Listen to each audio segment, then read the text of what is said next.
Welcome to episode 23 of The Life of a TV Addict. I'm Sasha. Notorious FPG. And we're here to bring you our weekend TV. So what'd you watch first? What did you watch that stuck out to you the most? Honestly, this week, the one show that had all my attention was Tales. Did you watch it? I watched the one episode this The week. Cold Hearted? Yes. Oh my God. I just thought that episode was so good. It was like what really made it so good for you? Because I know what made it good for me. What? Mano, that was it. Oh my God! Oh well, my I thought God, that was I love Mano. I thought that was dope that they put that they got Mano of all people who like the ultimate New York rapper Yes. to be like from LA or something. Yeah. I was like, he's the ultimate New York rapper. Like he's Mr. New York. Yeah. But no, I just thought it was a really good episode, and I was telling somebody I was watching it. And my daughter had came in and she was asking me, she was like, what's this or whatever. And she was like, well, what's the song? I had never really heard the song. And I told her, she was like, oh, his friend did it. I'm like, what? I said, no, ain't no way. It's me and my friend from Grown Up Thingy, we both had the same person who we thought did it. Really? Uh-huh. I thought had the picked baby friend mother. Too. No, I picked the friend too. Why? But the telltale sign was when I think he was standing at the elevator talking to the baby mother, and he said, when would you want to before she was the baby mother, when were you going to tell me about you and Gutter? So I'm like, okay, first he steals his rap career because he tells him, I'm going to sign him, but not the fat one. Then he steals his crush, and then he's still going to be writing for him and be the one in the behind the scenes, giving him. I said, oh no, he hate this motherfucker for real. Really? I didn't get that from it at all. Honestly, I really didn't get that from it because when he told his story, I'm like, oh, okay, it made sense. And I didn't see him as being that interested in the girl. Oh, I thought he was interested in her from the beginning. When they met at the club, he said to him, yo, somebody, I need to wife her. She da-da-da-da. And Gutter was just like, oh, okay. He wasn't that into her. He didn't know her. I didn't think he said he needed. I thought they were just saying, like, I took it more so as they were saying in general, like, oh, she looks good. Oh, she's bad. No, I felt like he was. I didn't feel like he was digging her. Interested. He was feeling her more than just a friend. I don't know if they boned like her and Mano did. But did you hear the song before? I had never heard the song before. No. Oh, me either. Yeah, Meek. I have like 2 or 3 songs that I like go hard for Meek, but no, I had never heard that one. I just told my friend, we were talking about it, and I said, oh my God, that tells. I watched it 3 times. I was like, oh my God, like, my daughter, I told her about my daughter knowing the song. I said, right. But girl, only Meek's moving on song. I was like, the one, hold up, wait a minute. Yeah, I thought that was finished, but then I started singing. I said, I did songs with Mariah. She like, Mom, that's the same exact song. It's just different parts of it. I'm like, yeah, I don't know many Meek Mill songs. Now I was trying to place some of the people though, so I recognized. The one guy is from New Edition, right? That's what I thought. That was RHONY DeVoe. Right? I thought so too. All right, I was like, that's too pretty to be the same 2 people on BET looking that pretty. He got to be the same person. I thought, what's the name? I really got to give applause to Irv Gotti. He did an excellent job. I really think it was really good. I have to say, I did like it. Whose acting troubled me though? Oh God, the record producer who he had signed Gutter. I don't know why he troubled me.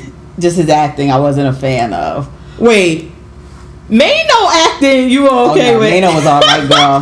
Mano was fine. And Mano didn't. Let me not say because Mano didn't do a bad job, but I don't think just objective because I didn't really get a view of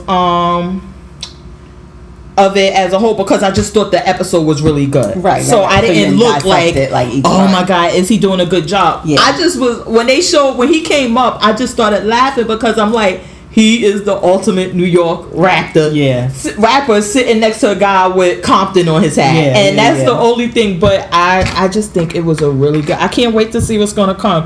The first episode was Fuck the Police. Okay.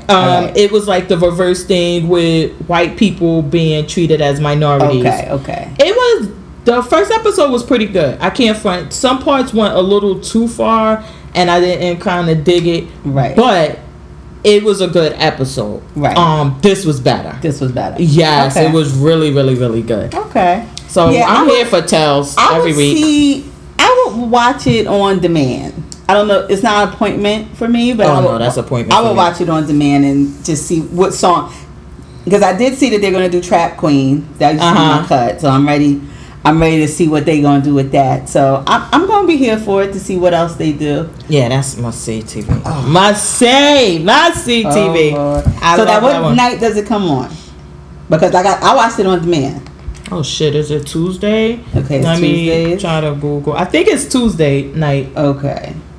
Well, you got your phone out. Check it out. It came on June 29th. And what day was that on? That's when it premiered. But what day June 29th was a Thursday. So maybe it comes on Thursday night? No. Just check it on your phone. I don't know. Girl, what about you? Google? I'm about to say, like, she doing all this extra research.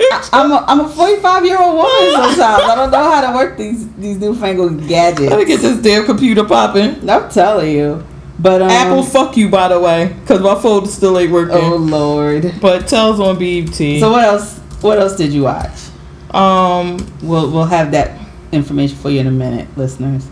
Oh no, we gotta get that to them now because they need to know what day. Tuesdays, okay. 8:00. They need to know. Tales is a really good show. Y'all need to support our guy Irv Gotti and the culture because for hip hop, this is really big that they're doing such a great job. I hope they keep it up at this level.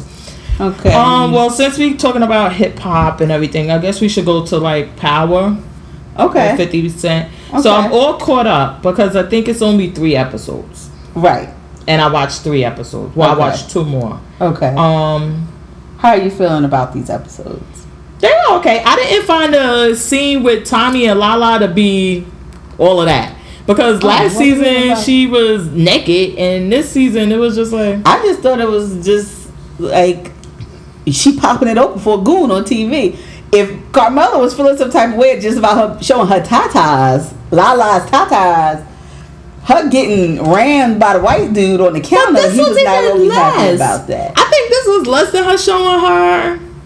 I don't know, pretending to have an orgasm? I don't know. That's less. That's very... because that's acting. Okay. Seeing your boobies is like... I saw your boobies. Like, your boobs are out there. I see them. Everybody can see them. But certain... I don't know. In my opinion, if he really was upset about just the anatomy, to me, the act of kissing, fucking, all of that, I would think he would still feel some type of way. Okay. And Turtle still ain't no fucking lawyer. He's still... They need to replace like him better than Turtle. The other dude, though. They the one that they brought in. I don't know. They just gotta replace Turtle. No, I like that he's a little sniveling kind of whiny worm. Everybody thinks he's a worm, but he goes hard for them. And the other guy, when he goes hard, it's unbelievable that he's going hard. I don't know. It just doesn't. It's not a good. I don't know. Even when he was in the courtroom, I'm like, Turtle, like. This is gonna kill you, Turtle. You gotta get the weed and stuff. Like, whatever. But let's get to the storyline. You just gotta get out maybe if you stop calling him Turtle, you get out of that mindset. Yeah. But you don't know what his name is on Power. Turtle. Turtle ESQ. Turtle Esquire. Oh my God. So then on the last 3, all the episodes, well 2, because I had already saw the other one. We saw the son, how he's dealing with the father being locked up, and then he gave one of the guys that were messing with him at school, he gave 50 Cent their information so they could go rob him. Yes. I'm like, what the fuck is this kid doing? Well, I don't know. This storyline I don't want to say it upsets me, but I don't get Kanan. You kill your own son, have no allegiance, but you're trying to turn this kid into thinking of you as a father type. Oh no, he's doing it to fuck with ghosts. I know he's doing it to do that, but killing him would be just as much to fuck with him. He's trying to turn his mind. He's brainwashing him, and he doesn't even know that it's Kanan doing it. He thinks it's Slim. Air quotes. So then when I saw that, because I'm like, yeah, they could just show him a picture like this Kanan, stay away. And but they so busy trying to hide who they were and brought into this new life. They don't want them to know. But I'm like, you leaving them vulnerable. Because they could just say, but I don't see him as trying to develop any real relationship with Tariq. It seems like it's literally like, I'm fucking with Ghost. This is all to get at Ghost. And then we saw the kid from the bar saying, look, I'm paying you to stay away from him. Why are you still fucking with him? Right. And I think it's all. But I think the fucking with him, the relationship is not authentic on Kanan's part. But it will be a bond formed. It is a bringing him over to the dark side, making him think I'm the only person that understands him and knows him. But that's all brainwashing. And then he's gonna and the ultimate is when he says, don't nobody understand me except Slim. Slim is the father you never were. And then fucking Kanan walks in the door. You think Ghost ain't gonna lose his shit? Well, that's why he's doing it. Because I disagree with your part, like, oh, well, he killed his own son, and then he's having this bond or whatever. It's not a bond or anything. It's a fake bond, but it is a bond. You're making believe there is a bond. It is a bond. You're acting. What's the part? Just like you said with Lala, he's acting a bond out. I thought you were going to say Turtle. Calm down. No, I thought you was going to say Turtle. I'm about to say Turtle is not a lawyer. But anyway, no, because then I don't understand the comparison or what, not even a comparison. So what does him killing his own son have to do with him forming this fake bond with Tariq?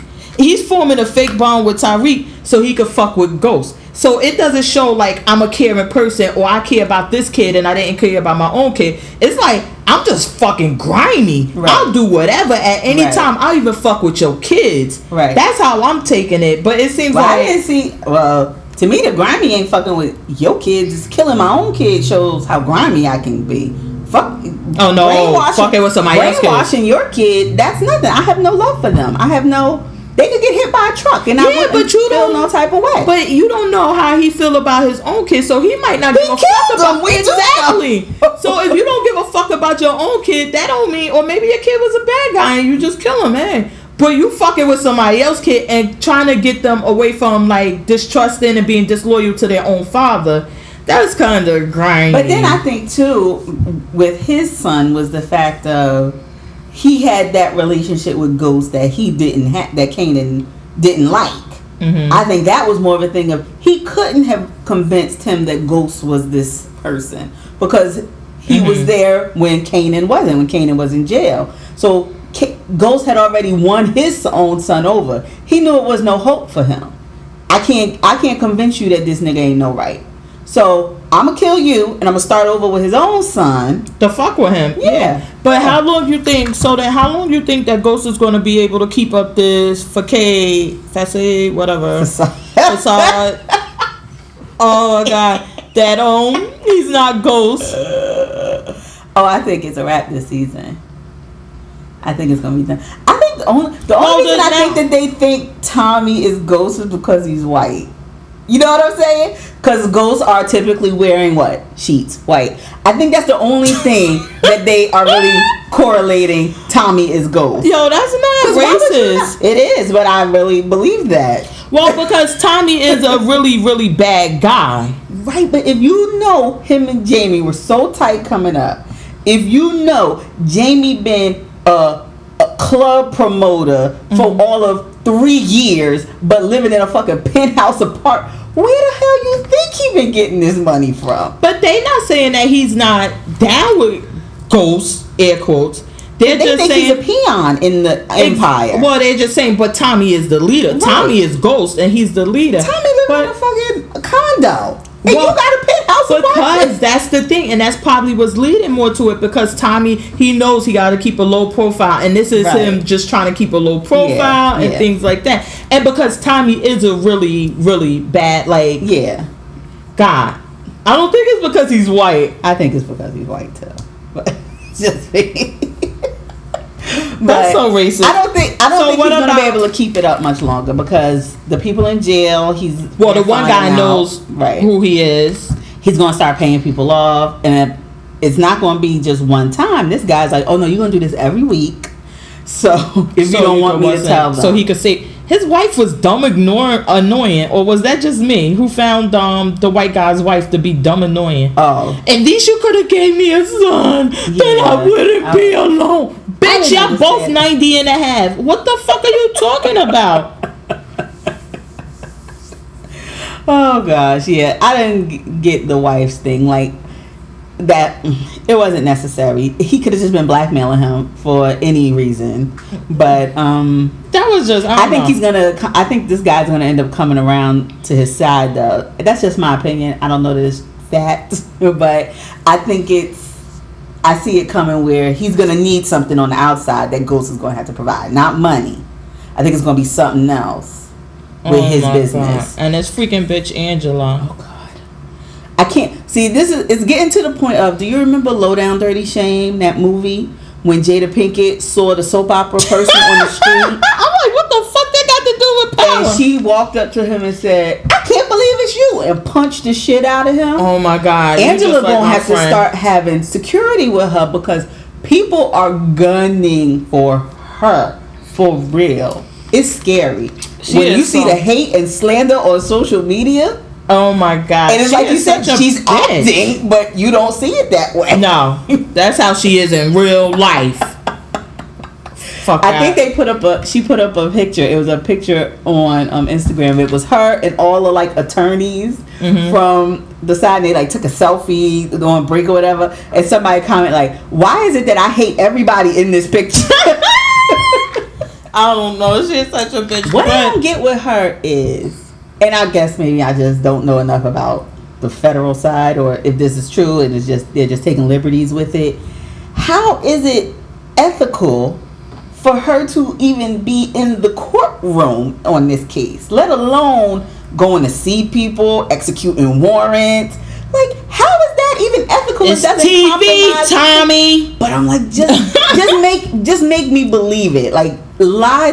Make it as realistic as possible. So that part, I think what they could have done, which would have probably been better, is to kind of have her fighting to be on the case and to be a part of the case, and them to keep saying you can't and you know why, and you can't and you know why, and like but showing her fighting, because we would still have that hate for her, but it would be more realistic, as opposed to her being what is she now, second chair or third chair, whatever. Or even if it was a thing of, like you said, she's trying to get something done to fight her way back onto the case. Like, see, I landed this witness, so you should let me on. But just the fact that they're all these men aren't bullying her, and that's what makes it so unrealistic. Like, they know you fucked a murder suspect. You really think you wouldn't be getting all kinds of shit left on your desk? Oh no, I don't. So then maybe me and you disagree. What I find unrealistic, and what I wish they would have did a better job with,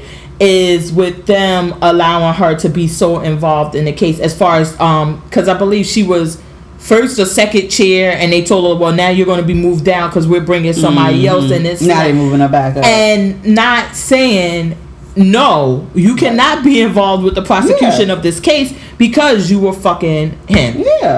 That's what I have the problem with. As far as I had a problem with them executing the warrant. She shouldn't have been there when they went to Ghost's house opening safes and stuff. So how is that not tainted? So stuff like that, I wish they would make that more realistic. I would just like to see her fighting, like, oh well, I should be on the case, like you said, oh I know this, or trying to get on the case, like, and doing undercover shit to try to get. I would love to see her like sneaking around. Well, when she went to see Power Writers, hold on, y'all need to call me. I got somebody. I know y'all finished writing the scene. I know it's over. So the fuck what? Just call me. I thought that when she went to see Ghost and gave him the plea agreement, that, you know, like they said, she probably really wasn't authorized to give. I was like, that's something that would have been her fighting to get back into the fold. You know, like trying to get Ghost to, well, I got him to turn, and this is why you need to have me. I would have liked that, but not just her being involved in the case. And I would also have liked the writers to do something better with Tasha, because we see Tasha rotting and dying week in, over and over, week out. This whole shit about, oh, we're going to threaten to put her in jail if she doesn't testify because we're going to destroy the spouses. Everybody rolling their eyes like, what's next? Like, it's just nothing there. Yeah, because it's like, just like what we were just saying. How do you threaten that, well, we know the marriage was over because I was sleeping with your second chair and living with her and my kids were coming to visit and staying over and taking her service weapon out of her thing? Like, so we really gonna go there and put, and I guess that's what makes me mad with Ghost too, because I'm like, you still protecting her because I would be in the courtroom every day saying, you know I was fucking her, right? Not guilty. You know I was fucking her, right? Every time I guess they that would come me. out because some of that came out this week when he said I was pulled over by the police and she knows about it, right? And they went to court about it, saying like, look, they had this evidence, they knew it, and they tried to hide it. But no, what I was saying with Tasha part is that not even that. I just don't find it. So let's just say in a perfect world, they destroy the marriage, they do all of that. I just don't see her testifying. If they tried to make her, if the writers wrote it in that she would testify, it would fuck up the show and fuck up her character. Yeah. So my thing is that it's nothing there with that storyline. It's nothing there because we already know what's up. Focus on something different. Maybe they should have kind of got Tasha in some compromise where they found her doing something illegal and like, look, Ghost, now we got your wife. Yeah. As opposed to this. Yeah, just that she was a accomplice to the actual murder of her, the woman who she was sleeping with. It doesn't make any sense. Yeah, that's my only. Sorry, forgot to turn the volume down. But I don't know. I don't know where they're going with this Tasha character, and I think maybe they're doing that whole threat for the people who may not been watching from the beginning and don't know her. Because the people who have been watching from the jump, they know Tasha would not testify against them. You could be watching from this season alone and see the type of person she is. Because number one, he wasn't with you; he left you. Was with somebody else, got arrested with that person, and you saw her running around. She went to the prison to go see him to find out whatever this cold shit he was talking about. Running around, trying to find money to bail him out, seeing what she could do. You could tell the type of person she is. But you still, I don't know, seeing it from the beginning and seeing the way he, to me, dogged her and still used her for her loyalty. It's a dead end that them trying to get her to testify. Yeah, I would never even think it would happen. Her kids, whoever, she wouldn't do it. Yeah, so, I just didn't find that to be really. I was like, yeah.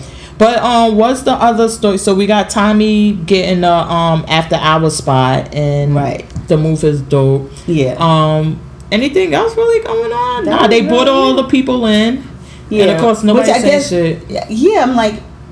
Oh, and then, so Tommy's running a gaming place now? Is that a gaming? Where he was all watching the fight, playing cards? Yeah, I thought it was like a... Was those all the drug dealers? I thought it was like some type of after hours... Oh, just like a speakeasy kind of thing. I don't know, maybe advertising for his services? Okay. Like I didn't understand what that was all about. If he was trying to recruit or if he was just trying to like give people a place to wind down, or if it was just a distraction. Let everybody that's the drug dealers come in and relax. I wasn't sure what that was about. So. We gotta look at again. Alright, so let's move on. Did you watch Snowfall? I did. Okay, so what did you think about...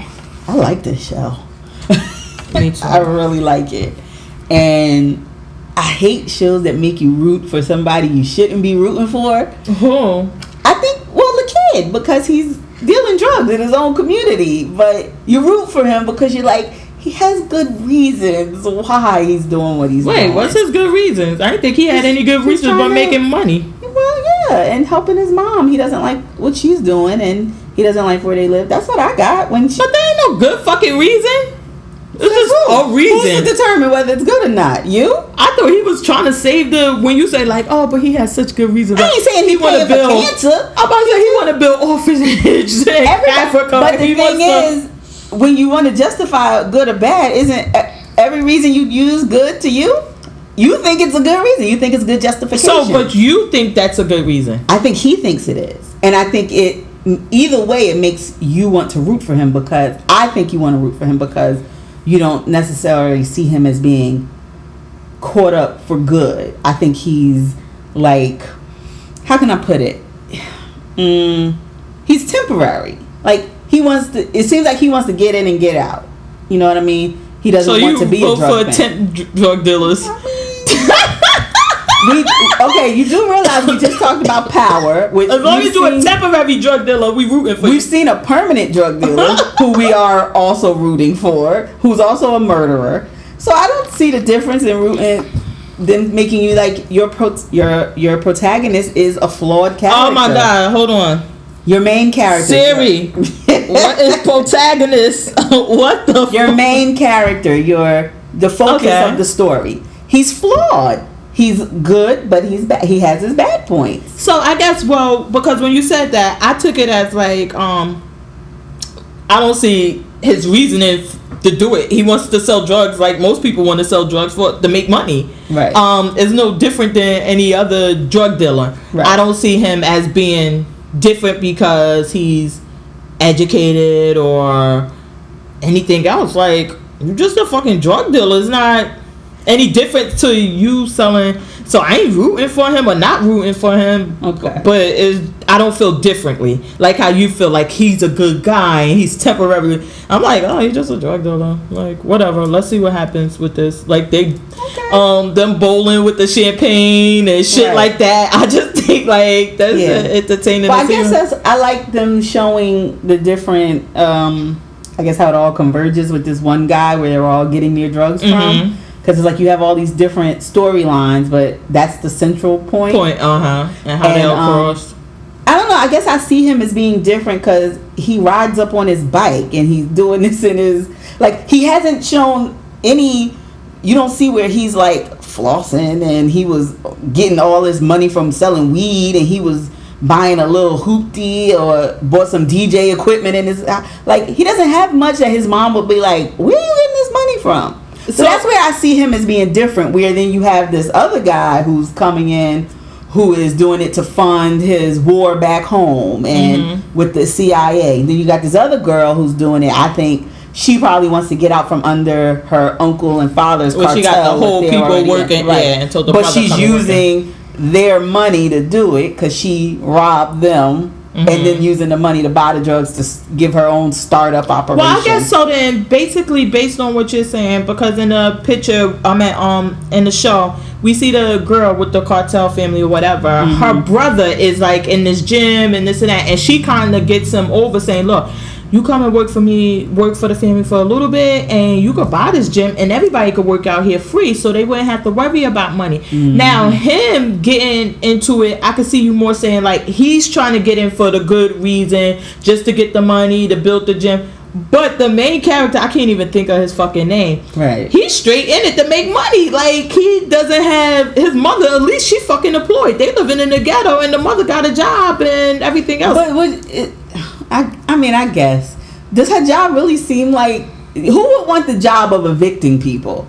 Like, I think that's what he sees. Like, you are literally you coming in and removing everybody. And it's not even like you coming in and just supervising the sheriffs or somebody else doing it. You come in and literally kick working people who are struggling to survive out of their home that they can't afford. You know who wants to do that job? You know who wants that job? The person who can't survive and getting kicked out their damn apartment. They want to work. I don't think he sees it. Why are you making them this? It seems like you're making them like this. Not like a charity case, but like. I don't think I am. I think that's because what you're John Singleton's trying to show us. Oh, is this his show? He's one of the creators. But I think he's trying to show us that it's not always black and white. Everybody does not get into dealing drugs because they think, you know what, they grow up thinking, you know what I want to do? Sell drugs to my neighbor. Then I don't think that he's accomplishing that, because honestly the thing is that this is literally what this kid is doing. This kid has an uncle that was selling drugs, selling weed. He was selling weed and stuff back when he was going to school at the white neighborhood or whatever. He comes back to his neighborhood. He's still doing this shit. And then he moves up to coke. I don't see where you get this other picture of him at, because he's not moving enough coke to be flashy. I don't know. But I don't know. I guess we just have it's just varying pictures. And I think that's good that everybody's going to see him differently. You see him flawed, or you see him as just being money hungry and not caring. I wouldn't even say, I guess my thing is that I was surprised that you have that type of view of him, because I'm like, yeah, he's just a kid that's selling drugs to make money. Right. I don't see him as a bad person or a good person. He's just like, well, he just sells drugs. He's a drug dealer. But I don't see him as this, oh my God, he's so caught in the realms of the ghetto, and then he has to do this horrible thing by selling drugs to his community to survive. Because what the fuck is going on? He's selling drugs to make money. Okay. He can give a fuck who he's selling them to, how he's selling them. See, I don't know. I don't know. I feel that way because of, I mean, he has this whole, the father element of the father having been on drugs and not care. Do you really think, didn't we see this in another John Singleton movie? If your daddy walked up there to buy your Coke, you wouldn't have a problem? But you wouldn't be torn? But that's what I think he could really... Honestly, it's not like, let's keep it all the way 100. I mean, let's get it's not like he's episode 2. Okay. So we could be getting more stuff I was about coming to say, because it's not like he is one of these people who his mother is kicking out the apartment, and they're literally on the street that night, and he went to his friend's house in the white neighborhood and saw a key of Coke and asked the guy, like, can I get this? We living on the street. I need to do something really quick. Right. This is not the situation he's in. Right. He could have easily made a decision. No. Then when he sold the one key, okay, now you got money. Right. You go back for 2 more. Yeah. You are just a drug dealer. You're not trying to save anything, save any community. You're not trying to do. You're just a drug dealer, and it's just what it is. I don't see him any other way. But let's get to the most important thing of that episode. Okay. The chicken bones and milk. What the fuck? First of all, wait. What was that girl from? Cosby Show. Okay, thank you. I was up there racking my brain. She was a friend, right? Yeah, and she was on Malcolm and Eddie, I believe, when they got their spinoff. Right. Okay, all right. Oh I'm my like, God. I know this chick. Yo, first of all, I thought it was gonna be money. I thought it was gonna be drugs too. And then I was like, oh, she was going, ooh. And then she's like, I ain't never seen that before. Like, bitch, that chicken milk is fresh. That shit is not curdled. You just put that up there. Wait, I was like, wait, what? I had to rewind it back to say, wait, because the mother called it chicken milk bones. Chicken milk bomb. Or something like that. Yeah. So I'm like, wait, what the fuck was that? So I had to rewind it back. I was like, oh, get the fuck out of here. Now, see, that wasn't what I took away from that scene. Did you not get that mom is fucking the boss?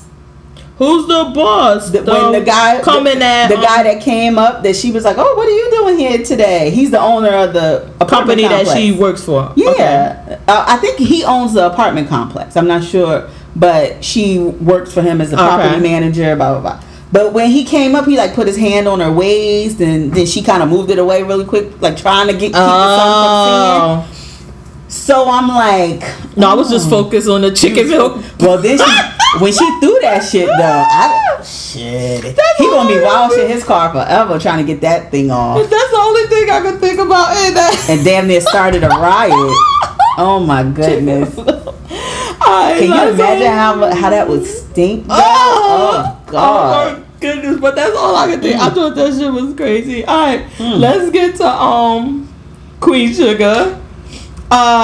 Queen Sugar is really going on my binge it after the season's over list. Really? It's just not, I don't know. I'm watching, like I put it on because I always tell you, there's shows you could just put on and you don't have to pay attention to like that. But I'm like, okay, maybe I need to pay attention. And then I try and I'm like, all right, I'm over this shit. Okay. Like, I don't know. It's just not grabbing my... Really? Oh. I like this episode. It wasn't a, like... Because it's that Blue's mother that came back. Yes. And so... She was on drugs and everything. And she's better now. They're dating, but not living together. She said she doesn't want to do that. And she doesn't want him to be, saving her is the way she said it. And so she had lost her job because she left to go help with the when they had the infestation last week. And so the whole thing with the doll, that was what got me with her. I don't know. And her thinking the doll has something to do with her, and I'm like, he likes the doll. It don't have nothing to do with you not being there. He just likes I it. guess because in the book it was that he oh my god, what was it, that he had this some type of doll he had, and he carried it everywhere and all of these other things, and then the father kind of thought it was gay, that he was gay because he was playing with this toy doll or whatever, but I don't know. I mean, it seems like they discussed that a little bit this week, because when the mom threw the doll out, Ralph Angel was looking for it in the garbage, and of course the cops come up and catch him. And when he turns around, the cop is someone he went to school with. Well, you got that the cop was transgendered, right? Oh no, I didn't. Well, because when the cop was talking and he was like, you saved me, and they were always like, why's your voice so deep, girl? He was taking hormones in high school. Oh no, see, that's the thing. I keep telling you, I was checking in and out because I did see him, and he was like, you could have outed me right then and there, and you just gave me a nod and whatever. So apparently when he first joined the force and Ralph Angel came in and was arrested, he thought Ralph Angel was going to out him as having been female. And Ralph Angel, he just seems to be such a good guy. And but he discussed it when he told him why he was out there. He said, I don't know why she threw the doll away, but Blue loves that doll. Da da da. And he said to him, he was like, I'm gonna let him be whatever he gonna be. I don't know what he gonna turn out to be, but he loves the doll, so we gonna find the doll.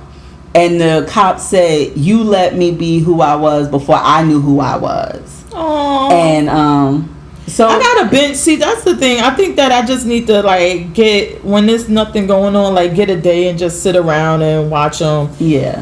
From beginning. Yeah. And I like try the it whole thing with Micah and the dad, them reconnecting kind of. Yeah, at the Habitat for Humanity. Yeah, and then they went to play basketball and they were like, okay, you could ask me anything, I'll ask you anything. It's just us and nothing's off the table. And he came out the gate like, are you a sex addict? Yeah, I He's like, we just going right there?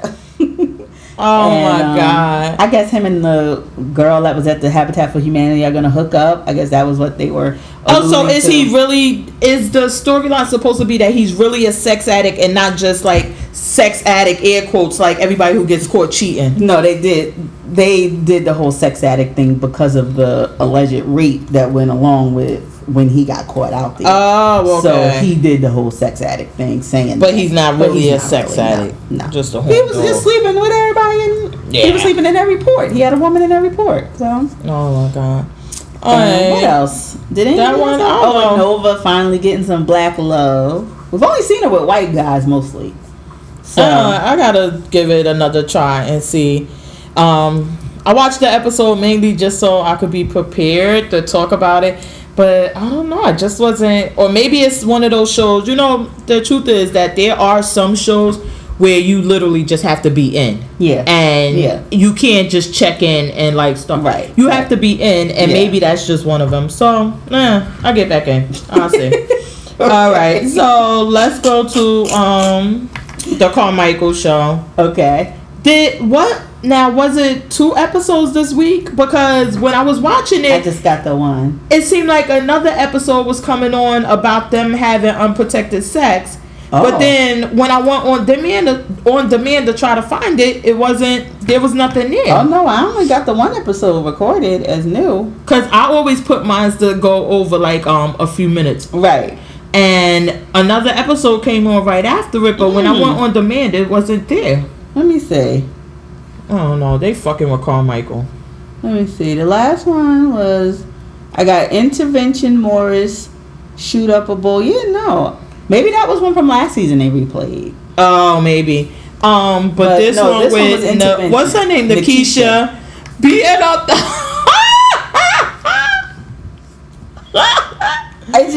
she was just... Oh, my God. They were like, well, why did you throw her liquor away? But I wasn't sure if I don't know, it just had so many things. Were they saying she drank because she wasn't drunk. So then I didn't understand the intervention, and I guess maybe they was trying to say the intervention was needed for Maxine and not Nikisha. No, by the end. Yeah, by the end, I'm like, Maxine was so on Nikisha about her drinking, and then it seemed like Maxine was the one that really needed the intervention because she was taking the Xanax. Yeah. So I was like, okay, because we got through the story that Nikisha wasn't drunk when she punched him. And then we got all of this sob story about, well, if I do drink, it's because my mama was this and my grandma was this, and then this one died, and this one was in the foster home. No, not that one that you met, the other. Well, she didn't say it. They concluded that she would have a valid reason to drink because of that. She just was like, she was like, oh, well, I drink because Thursday the new Friday, and then Friday became the new, and I was cracking up. Yeah. But I don't think that I don't know that part. I guess. That's the thing, also why I keep saying the show isn't all of that. Because they had the issue of a woman hitting her spouse. Right. So it's domestic violence, but not in the way that we normally see. Right. But instead of dealing with the issue and really getting into that issue, then they brought in the alcohol, then they brought in the Xanax, then they brought in, like, Maxine, you're kind of a hypocrite because she's drinking and you're doing prescription pills that you feel like you...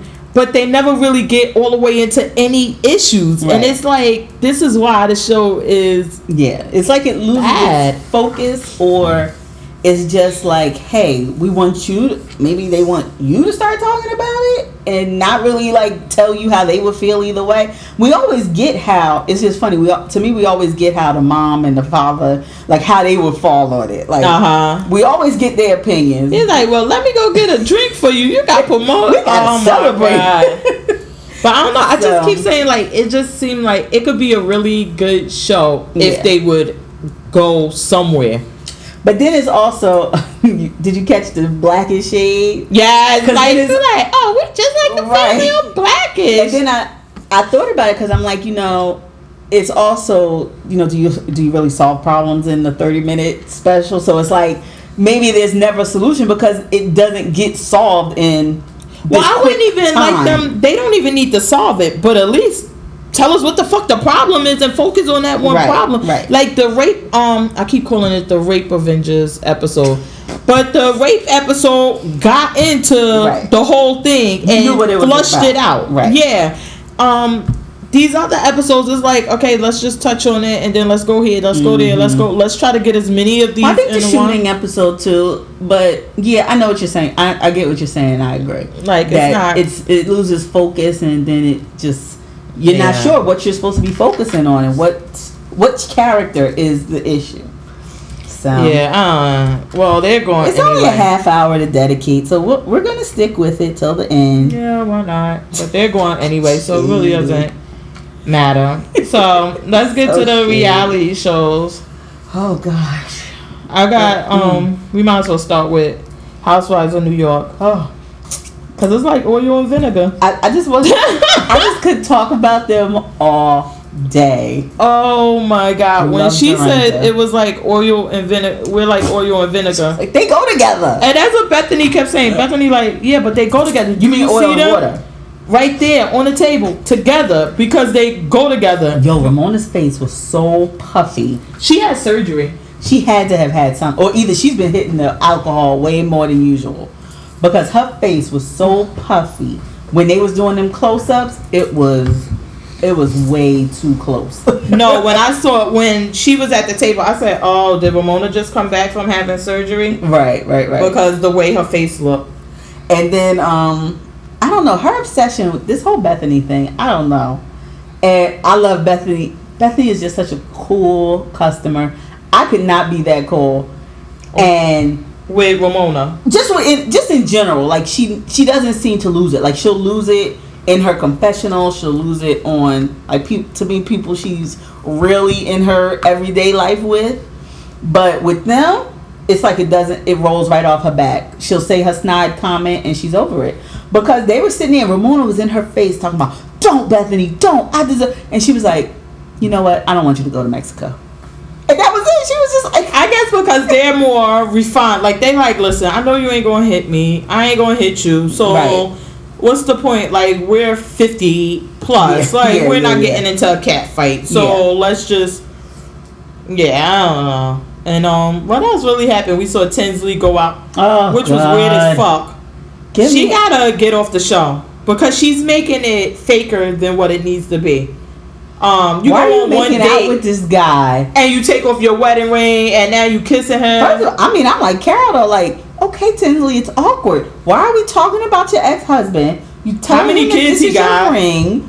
Like, wait, you do want to like get to know this guy, right? Because his tick started coming out. He was like, hold up, wait a minute, hold up, bitch, don't you know I got money? Like, get out of here. Because wait, what was it? What did he do? He developed an app for codes, like coupon codes or something.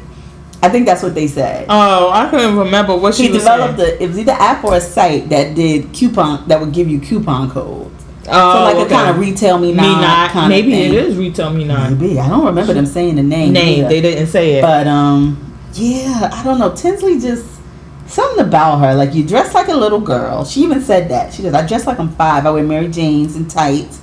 And then you're like, but I'm a little slutty with my tights. And then you come in and you're making out with them. Yeah, that was just weird. I don't know. These girls, well, we'll see what happened on this trip. This trip, girl, I am living for this trip. It looks like they're going to be so ratchet and out of control.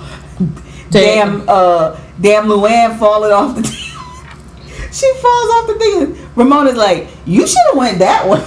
No shit, bitch. I just fell off the damn ledge. I just can't. And then Sonya all drunk talking. Dorinda, we know how she get when she drunk. So I'm just wait. It's going to be a shit show on this trip. Oh my God. Yes. I just cannot wait to see what's going to happen with that. All right, and then we had 2 reunions this week. Oh my gosh. We had Little Women and Real House of Potomac. So let's start with the Potomac Girls. Okay. This whole thing with Karen in this house and this moving is getting ridiculous. Because she sits up on the stage and tells Andy, my parents are farm people. And they're getting older in age and they may need to live with me. And they're going to live with me. And they don't like Maryland. They wanted to be in Virginia because they're farm people. And Andy like, but you're not living on a farm. And you're 10 minutes away from Maryland. And she like, yes. But I have to think about what's best for my parents. So they said, that's going to be her excuse for everything. Wait, they said, okay, so your parents, I didn't know your parents were living with you. Oh, they're not living with me. Not yet, but they may. They may. If they choose to do so, I needed to be prepared for that. Karen, shut the fuck up forever. Like, that didn't even make sense. But the story isn't bad. Like, why can't you just say, look, we owed taxes. My husband and company owed a bunch of taxes. We had to pay the taxes, so we sold the house, and it took care of the tax problem. Yeah. Then, I don't really understand, why would you rent this big-ass house? Right. Instead of just getting... You should have downsized, and nobody would have questioned a fucking word. You could have literally went and got a smaller house, got a townhouse, got a condo, and nobody would have said anything because everybody would have been like, well, it's just fucking her and this old guy. She should have rented it to Robin.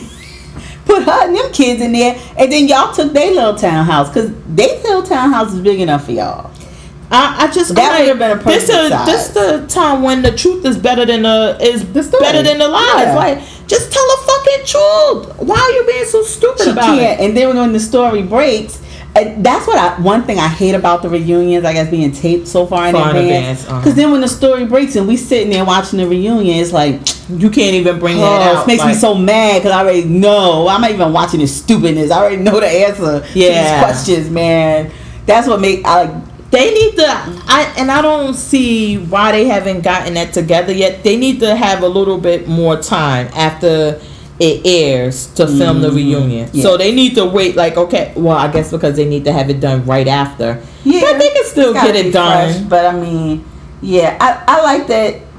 Because then when these stories break, or at least have them, maybe they address it in the blog or something, like that the reunion story is different. Just talk to us. Yeah, and then Miss Monique. Oh my God, was she not getting them all together? Girl, I was like, yes. And then I have to bow my head, and I'm giving her a standing O, because when she told Miss Giselle, she said, "You worried about what I do with my husband? At least we wasn't taking the 10% from the church tithe to pay up." Yes, girl, I cartwheeled all the way around the house. Cartwheeled. My big ass. I was like, cartwheeled all the way around the house. Thank you. Finally. And then even when she called Robin out on her shit, like, listen, Robin, you could have told me I talk too much, and I would have accepted that. Yeah. But you didn't. You made it seem like Giselle said I talk too much. What did Ashley call him? She said, y'all are green-eyed bandits. Oh, so, She was like, because y'all gang up on people, and then you pretend like it's the other one who's doing it. And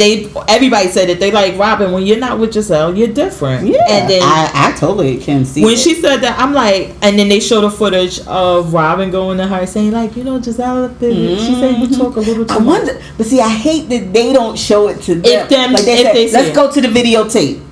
And then show it right there on the monitors. I would love for them to say. And then watch her reaction, watching her saying the shit she just ain't say. Oh my God, I would. But Robin. And then they ended with her going off on Ashley and talking about she better be happy I ain't whoop her funny ass. This and believe that. Oh my God, girl, your real problem is the man sleeping in your house. Stop it. Like, stop blaming everybody. Stop telling, why y'all judging me in my situation? Because the situation is fucking dumb.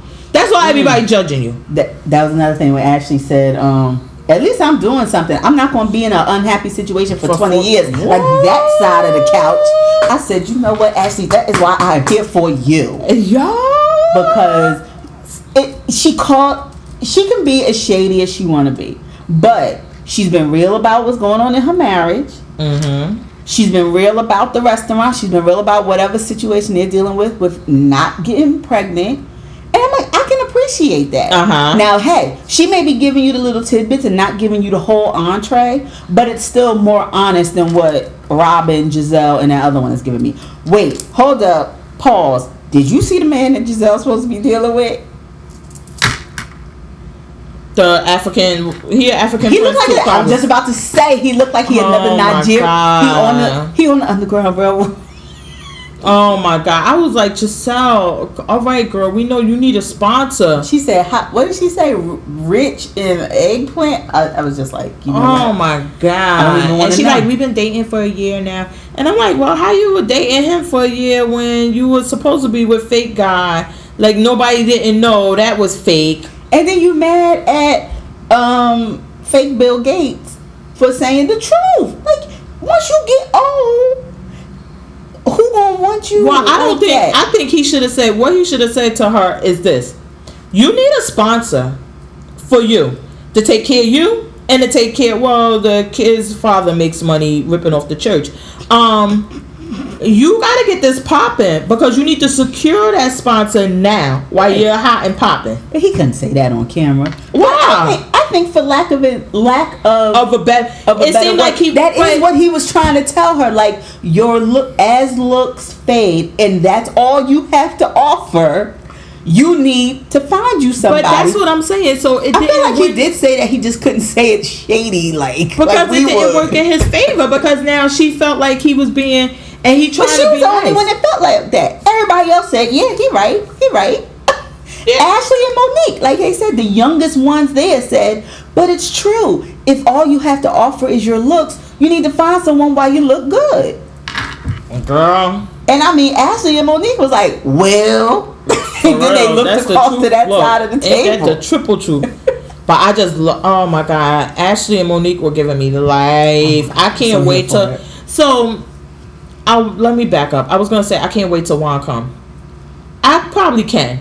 Because I'm sure there's been a discussion that said, listen, Juan, we need to be on this show. So, the whole thing with the show is that we're in this fake situation. Right. In order to keep this up, you need to at least act like you want to be with me. Okay? Because then she was like, oh, yes. And Andy was like, have y'all been making time for each other? well, he's like, well, did y'all have sex in the 6 months? And he's like, yeah. But I'm but they was having sex before.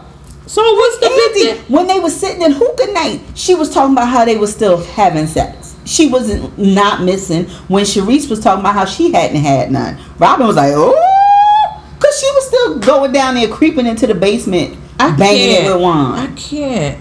But the truth of the matter is, he's never going to be with you because why? Why should he? I would just keep using you. Yeah. Until I get tired, until the other baby mother get pregnant. Until they get 18 or whatever. I got a place to stay. I could leave, do whatever. And you don't ask no questions because you stupid. Yeah. But so we'll see when they wrap it up because they only get 2. These girls ain't all of that hot, so they only get 2. I can't deal with 4. We should never, ever have 4 again. It's such a waste of our time. What was Sharice talking about this episode? I don't remember her doing much but casting shade. It wasn't much for her to say because I love her hair. I love the way her hair was done. She's still married to and her whole thing is we're not divorced. We're not divorced. Next episode when she tells Karen about having a blue-eyed yes, I want to see that. I want to see that. But all right, so let's move on to Little Women. That was our second reunion. Oh my gosh. Kevin Frazier is the guy that hosts this. Oh, that's his name? Yes. I love him. I love when he got Joe. I love when he got him all the way together. Was that a Miss Juicy Baby thing? He was like, you gonna put that down. You not gonna come out here with that. Oh my God. I love that he was getting He said, go ahead and take your toy on out of here. Because I was like, thank God that they have a host that really get on. Because everybody knows like Tara and what's the name. And they kind of let them do whatever. And he like, yeah, no, you're not going to come up here. But Joe and Tara are so full of shit. He was like, listen, okay, when you were shooting the movie, you didn't know it was called Midget and Midget and Mascots? Yeah. But by the time the premiere came, you knew it was called Midgets and Mascot, and you came to the red carpet, you were happy and smiling. Step and repeat right behind exactly. you. And then she didn't say she came to protest. He did. Joe said she came to protest, and then she kind of tried to get in on it. Yeah. I'm like, get the fuck out of here, because just like Elena said, we all do things for money. Yeah. We have all done it. Why are you trying to make a big deal of with Christy? And I mean, when she did it, she was at a point in her life where she wasn't on this show, whatever. Exactly. And then to try to make it, she just annoys me. Then I hate Christy because she tried to take me away from my family. Bitch, shut up. How about you tried to do that when you hit her in the head with a glass? Like, why are you bypassing this part that you did hit her? Right. Did she overreact? Yes. Yeah. Did she try to milk this for every thing it was worth? Yes. But you hit her in the head with so take responsibility for what you did and accept her apology, saying like, look, I went too far, but I was hurt or whatever, right, and move on.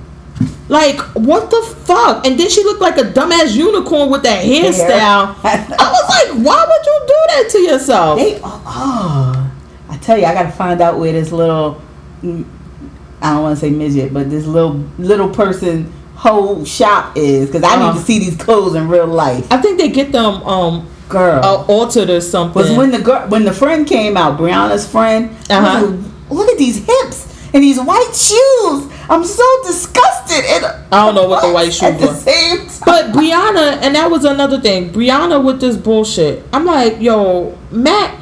Basically, Matt just fuck everybody. Who said Matt must got a good tongue game? Who said that? One of them bitches. I think it was not Tara. It was Tanya, because she was like, "Girl, you just love everything he does, and you never gonna." Cause the girl came up and Matt said, "Oh yeah, I did ask her for sex. Yes, I did send those texts. Yes, I did."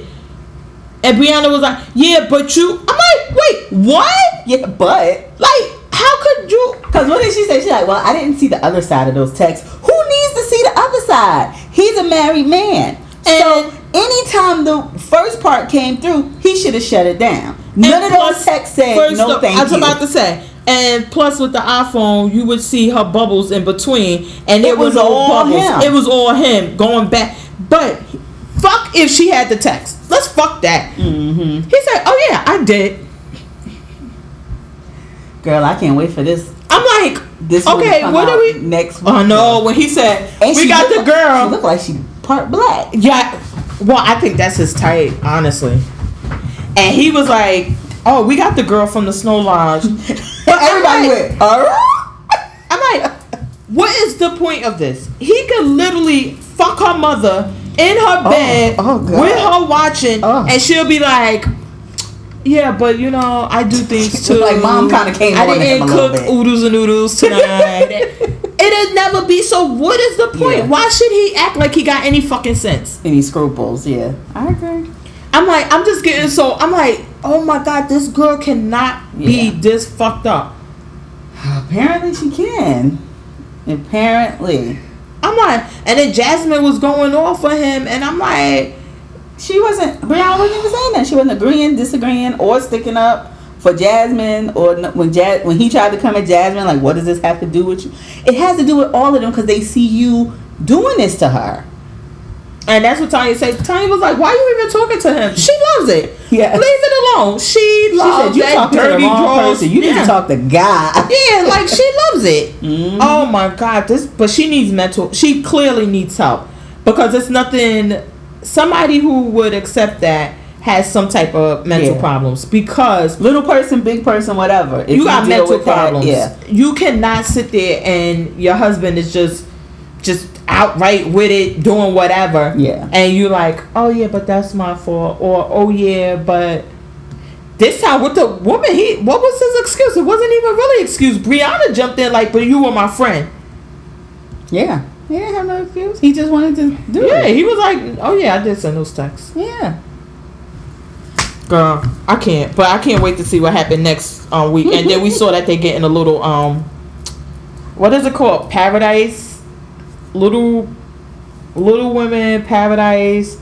Is it Couples in Paradise? It's some type of show. This Little Woman franchise must be making them a ton of money because they ain't stopped being on TV yet. Well, you saw the Dance Mom. She going to jail. Yeah, that's true. I did see that. Yeah, they like shit. We gotta kill this time. We gotta fill up these time slots. We gotta put these little people to work. Get y'all little asses in here and start working. Chop chop. Okay, so we have one more show, which it was like a 4-part series. I only watched one. Okay, well, when I sent you the text, I was coming prepared to discuss one, but this morning you finished them all. I watched all of them. Okay. The Defiant Ones, which basically is a documentary about Dr. Dre, not Jay, that's basketball, and Jimmy Iovine. Yes. So I really didn't know much about Jimmy Iovine. I didn't know much of his start story. Mm-hmm. I know the later stuff, and I didn't know the John Lennon stuff. I didn't know. But like, and it's funny. I guess that's what a lot of people like when you hear songs. You're like, oh shit, I didn't know he had nothing to do with that. And like the song with Patti Smith, and then Springsteen, and then like you said, John Lennon. Like it was like, oh, okay. And then how he got his start. And I know that was really good. Cool. And he was like, cool. I got fired. He was like, how you get fired from sweeping the floor, Jimmy? And then he went somewhere else and got fired. He said he's supposed to have 90 days. He got fired on day 89 or some shit like that. And he said, and then he went. The guy called him in and told him to come to the studio on Easter. Yeah. And he came and John Lennon was there. And so that's basically, but it was really good because you know what I really liked about the documentary is that even with the Dr. Dre part, we knew some of his story from the back and then went straight out of Compton. Movie, we saw some, but we didn't see this whole thing with the Wrecking Crew and the traveling, like it was a traveling DJ set and all of this other stuff. Is that a lot of people see them at this part and think, oh, they got lucky, or this just happened for them. You don't see where they were doing all of this other stuff and things like that. And I thought the documentary was done very well because it starts with the $3.2 billion Apple deal. Mm-hmm. Which is where some people, I know I didn't know that they were really in business together until you heard about the Beats You know what I mean? Mm-hmm. So it was like, oh, so they were doing stuff before then that led them to this point. Exactly. I always thought it was just that he was like in charge of the record label and Dre was there or whatever, and then he just told Dre like, hey, you want to sell? Well, I heard the story, and it must be the truth because they keep repeating the same story. It never changes. That Dre came to him and said, look, they want me to do some sneakers, and he was like, fuck sneakers, we gonna sell speakers. Yeah. And that's how the whole thing came along with Beats. Okay. But to hear the backstory with Dre with that, like, look, I don't care about clothes. I wear the same thing every day, the same sneakers every day. He was like, I just don't care about that stuff. It doesn't matter to me. Yeah. So that's why, and they were like, listen, in 20, 30 years, he only put his name on 2 things. So, 2 albums or whatever, and it's like that he's really selective. Yeah. And then the one product you finally decide to endorse ends up being these fucking headphones that sell for $3.2 billion. Yeah. I'm gonna finish watching it. It was very interesting. The first one, I'm not sure the timeline though, how close they are in age. No, they're not. Yeah. Because I figured that, but I like that they're telling the story as if they're the same age. Not they're telling it as they're the same. I mean, they're like going back and forth. Right. That's what I mean. Like you're seeing, they're going back and forth between them, but they're not telling you like, oh, this was in 1975 versus Dr. Dre's was in 1985. You're just seeing how these two parallel. Oh, they do. I didn't get. They do. They have the years on them because I was like, damn, what year was this? They had video camera. I wasn't paying attention. Because on Iveen, I think one of them was 73 or 70. Like they have the year, and I was wondering, like, damn, they had video cameras back then. Oh, okay. When they were in the studio, they were recording because they had the one with John Lennon. They just had the still pictures of that, but then it was maybe going forward because I didn't see the years on it in the first episode. So maybe in the next episodes they give you more of a but stamp. It was really because there was no the only thing that I remember seeing was when they showed Dr. Dre with the Wrecking Crew, like them performing, and the one guy they were talking to, Alonzo, was like, I just held the keyboard, I couldn't play it. Now the thing that I like is, I don't know, you saw Straight Outta Compton, right? Like my one complaint about it, one of the complaints was, to me it painted Dre as a choir boy. Like he wasn't doing nothing bad with no females. This one time you didn't even get the MTV story that like really fleshed out. With D-Bond. Is that the I thought that was MTV. No, it was a different show that used to come on late at night. Oh, okay. But that's the one you mean, the black girl, right? Yeah, you didn't even get that fleshed out. But this, you see, like, Lonzo even says, remember Kathy Dre? And he's like, oh, fuck. Like, yes, the real, like, not this watered down, filtered version of Straight Outta Compton was straight up. I was like, him and Q he was like a saint. Like they could have put halos around their butter head and melt in their mouth. Like we was there, but we didn't really partake. I want to like we know you partook. Come on, just let's keep it real. Yeah, I like this. I really I guess another part of that is that they show like he brings his daughter to the set. Mm-hmm. And I'm like, I guess that all went into him making the movie. Like, look, my kids are of a certain age now, and then he has the one. Well, he must have 2 grown kids because the one by Michelle A is grown. Yeah. Then he had one before Michelle A, or he had 5 or some shit. He got a ton of kids. Right. Because in the Michelle A movie, she said that he had, was it 5? I think so. Something, and like 3 or 4 baby mothers. Right. And then she had one, and then he has this with his wife. So I guess it's like that goes into consideration, like. How do you portray it? Exactly. Yeah, portraying their mothers. I am. Yeah, and I don't need this. That's true. It's not like I need this and I gotta sell out and do something because we need money. Right. I don't need this. So then I'm doing you the favor. Yeah, I'll just say fuck it. I'm not doing it. Now what y'all gonna do? Yeah. But I just really thought it was it was so inspiring. I'm looking forward to it. Yeah, I've been jumped. But we're gonna talk about them every week. Until they wrap. Well, until we get to 4 because I really thought they were really good. Okay. From a business standpoint, and from the entertainment, and to learn the backstories of Dre and Jimmy Iovine. All right, so that basically wraps up all of our shows. So I guess we could start with the Emmy list. Oh, yes. The Emmy nominations came out this week. They did. And did you see anything that you were shocked at, or do you want to go like? Do you want to go category by category? Put the yeah, because they had the list with the favorite. I'm at the popular so we'll categories. So we'll start with the popular category. So best drama series. Mm-hmm. House of Cards, Better Call Saul, The Crown, Handmaid's Tale, This Is Us, Westworld, Stranger Things. Oh, I'm going with This Is Us. Yeah. Okay. While I loved Handmaid's Tale, I thought This Is Us was a better all-around show. Right. I mean, what did you think? If I had to pick from this list, I would the reason you just said, I would also go This Is Us. Yeah, I was about to say I never saw a show. Tell a story in that manner. Right. I just really think it was a better, and I love Handmaid's Tale, but it's not the same. Yeah. All right, so that's my. It would be interesting though if Hulu was to get like their first kind of foray into weekly, shows. Well, like let me tell you, honestly, the nominations are really enough. 13. Like to be recognized. You're like, oh, we on the song. We about to cash out. Everybody getting a TV show at Hulu now.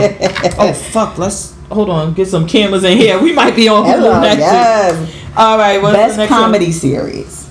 Veep, Mm-hmm. Blackish, Atlanta, Blackish. Master of None, Modern Family, Silicon Valley, Unbreakable Kimmy Schmidt. I didn't realize that Atlanta was a comedy. I laughed, but I didn't think it was a comedy. I think he bills it as a comedy, but I think it does have some very serious topics and parts. Yeah.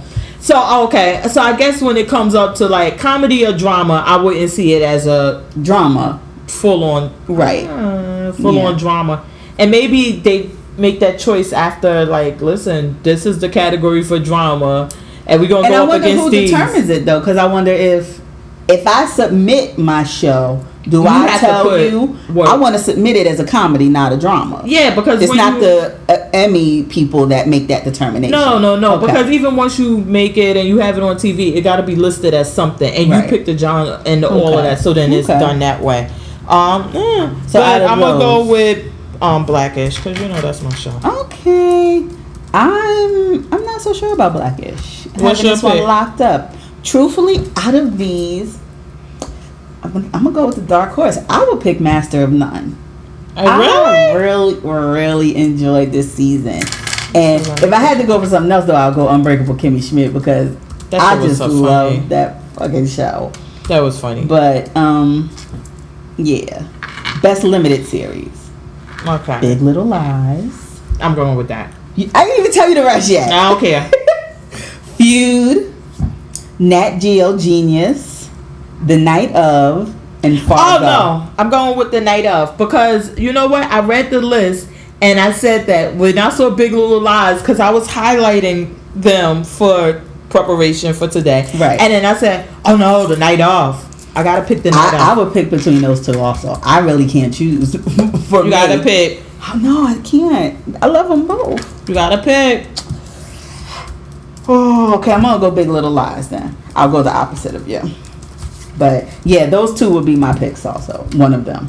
Definitely. The Night Of just was really. Oh my god, it was so good. Good. Best TV movie, The Wizard of Lies.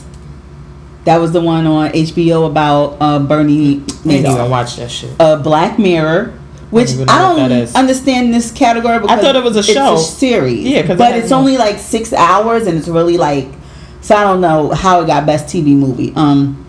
Dolly Parton's Christmas of Many Colors. I ain't even get the fuck. Bye. Next. The Immortal Life of Henrietta Lacks and that's the Sherlock. Oprah. That's the Oprah one. I'm going with Oprah. I ain't watching none of these damn movies, but Oprah, I'm here for you. I would pick that one too out of these choices, definitely. Best actor in a drama series. Sterling Brown, our guy from This Is Us. Anthony Hopkins, Westworld. Wait, Sterling Brown is the dad or the son? No, Sterling Brown's the son. And the white son or the black son? The black son. Okay. His name's Sterling. Come on now. Oh, well, hey, I gotta make sure. I don't want to give my vote to anybody. Bob Odenkirk on Better Call Saul. I'm giving it to him. Matthew Rise on The Americans. Liev Schreiber, Ray Donovan. Milo from This Is Us. Oh shit! I want to give it to him. Oh, but Better Call Saul. I don't know if I should give it to him. I think I'm gonna go with Sterling with Brown. Oh, I was about to say this one easy. I'm going with Milo. It's not easy. It's still This Is Us, but you go with Milo. I'm gonna go with Sterling. I think Sterling's season with the dad dying, the black dad dying, and everything is a little bit more powerful. So. Best Actress in a Drama Series. Not Viola. Skip. Next. What? Claire Foy, The Crown. Elizabeth Moss, Handmaid's Tale. Robin Wright, House of Cards. Evan Rachel Wood, Westworld. Viola Davis, How to Get Away with Murder. Kerry Russell, The Americans. Of these choices, I'm going Handmaid's Tale. I think I'm going to go with, oh my God, I just said it in my head. House of Cards leading. Robin Wright, yeah. Even if I didn't go Handmaid's Tale, I would go Westworld because Evan Rachel Wood killed that. What the fuck is Westworld? You didn't? Oh, it's on HBO. It's about robots but they're in a thing called Westworld where you can go and like kill the robots and do all kinds of stuff. Wait, so hold on. We've been recording 22 episodes of this show. This hasn't been your pick. Because it was done. It's been done. Oh, since before we started? Yeah, before we started, it was done. Okay. Because I'm about to say the night of was done a while ago. Yeah. Okay. Best Supporting Actor in a Drama Series. John Lithgow, The Crown. Jonathan Banks, Better Call Saul. Mandy Patinkin, Homeland. Michael Kelly, House of Cards. David Harbour, Stranger Things. Ron Cephas Jones, This Is Us. Jeffrey Wright, Westworld. I'm going Ron Cephas Jones. That's the dad. Oh, that's the dad? I'm going to give him. Yeah. We going to both give him. Yeah. Best Supporting Actress, Ann Dowd, Handmaid's Tale. Samira Wiley. Wait, who's Ann Dowd? Is she more Samira Wiley is Mora. She's nominated? Which one? Yeah, she's next. So I'm going with her. Okay. Uzo Aduba from Orange is the New Black. Millie Bobby Brown from Stranger Things. Chrissy Metz from This Is Us. Wait, the kid on Stranger Things really named Bobby Brown? Millie Bobby Brown, yeah. Her first name's Millie. Oh, the girl. Oh, my God. Yeah, I thought you meant the kid because, he played... Number 11. 11 is Millie Bobby Brown. He played Bobby Brown. I'm about to say, no, his name Bobby Brown. See. I'm going with Moira. What's her... Oh, wait, finish the category. Go ahead. Chrissy Metz, This Is Us, and Tandy Newton, Westworld. I'm going with Moira. What's her name? Samira Wiley. I'm going to go Tandy Newton, I think. Westworld. Even though, because you put my pick, because I would go Samira Wiley too. I think she had a good one. And what's the Westworld lady? Tandy Newton.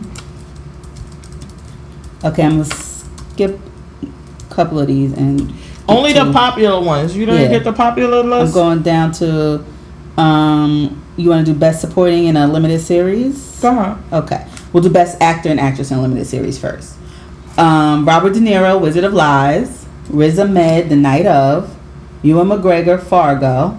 Jeffrey Rush, Genius. John Turturro, The Night Of. That's fucked up that they in the same category. Oh, I got to... Benedict Cumberbatch. Him. No.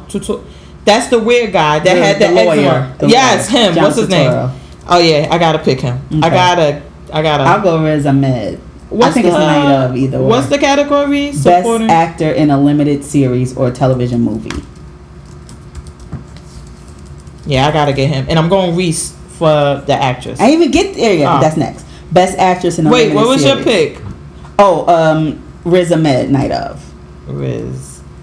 I'm gonna put it like RZA because I ain't got time for spelling. RZA. Nicole Kidman, Big Little Lies. Jessica Lange, Feud. Susan Sarandon, Feud. Reese Witherspoon, Big Little Lies. Carrie Coon, Fargo. Felicity Huffman, American Crime. You're going Reese Witherspoon, and I think I'm gonna go Jessica Lange actually. And Feud. Yeah. It really is a toss up for me between her and Susan Sarandon, but it's Feud either way to me. And so best. I picked Reese, and I mean, it's just that I keep saying when I read that book, I literally see You pictured her. Yeah. I didn't picture Reese, but I pictured that character that she brought to the screen. Yeah. Like she did it. She played it just like you wanted it. Yes. I just love. Best supporting actor in a limited series. Alexander Skarsgård for Big Little Lies. Oh, that's your guy. Yes. You picking him. Wait, let me read the rest first. But probably. David Thewlis, Fargo. Alfred Molina, Feud. Stanley Tucci, Feud. Bill Camp, The Night Of. Michael K. Williams, The Night Of. I'm going that with I'm him. torn. Yeah. I gotta go with my Omar. Yeah. I'll take Alexander Skarsgård, but yeah, Omar would be my pick too. Well, then just let him be your pick. We don't have to have the same picks. But then this is my thing. Don't pick these people just so you could pick somebody different. Who do you think did a better job? Of the two of them, they would, like, those two would be my pick. So since you're picking my alternate, I'll take. You're in the Academy for the Emmys, however they get into this shit. And they're saying you must vote. Put your ballot in because you're going to decide who gets best actor. You can only pick one. Who? I'm stealing a ballot and voting twice. Nope, you can't. You got to pick one. Michael K. Williams. Exactly. So don't just pick just to be different because they may call us. And we want to make sure that our shit is based on facts. Yes. Okay, best supporting actress in a limited series. Regina King, American Crime. I'm picking her. No. Shailene Woodley, Big Little Lies. Laura Dern, Big Little Lies. Judy Davis, Feud. Jackie Hoffman, Feud. Michelle Pfeiffer, The Wizard of Lies. I'm going Shailene Woodley. Who was what's the lady's name that played in Feud and she did the one with the makeup and the weird face and she was Betty Davis, I think it is. That was Susan Sarandon. That was Jessica Lange. Baby Jane. Susan Sarandon was Baby Jane. Oh wait, so then who did I? Was she a supporting actress or no? me? You picked Reese Witherspoon in that category. Oh fuck Reese. I love you, Reese, but you gotta go. I gotta give it to her. What's her name? Susan Sarandon. Cause she did a really good job. I love you, Reese. Okay. So supporting actress is you got Regina King, Shailene Woodley, Laura Dern, Judy Davis, Jackie Hoffman, Michelle Pfeiffer. I'm gonna give it to the girl from Big Little Lies. I think she really did the one that was job. Yeah, Shailene Woodley. Me too.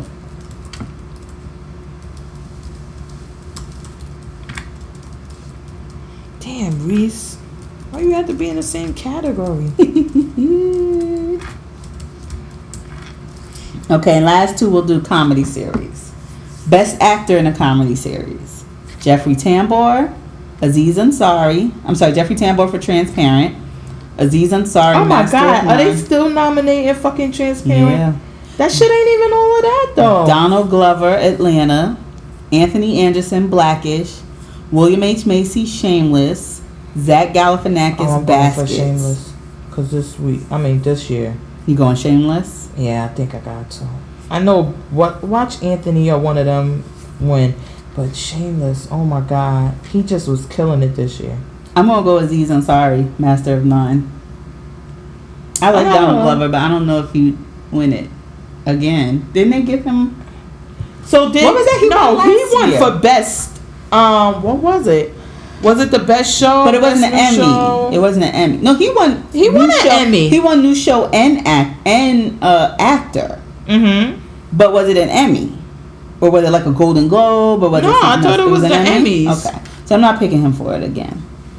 Because I remember when they when he said, "Oh, I want to thank them for making Bad and Bougie." Yeah, I'm gonna go Aziz Ansari though. I don't think they're gonna give it to Donald twice. Okay, so Aziz for you. And what was that? Comedy, right? Best actor in a comedy series. Best actress nominees. Wait, and who did I say? You said William H. Macy for Shameless. Oh yeah. I liked him this year when he started that homeless thing. It was taking all of the stuff. Too much. They should be coming back soon. Aren't they like a late summer kind of show? Yeah, I think so. Okay. And they got another episode. Is it? I think it's August though. Okay.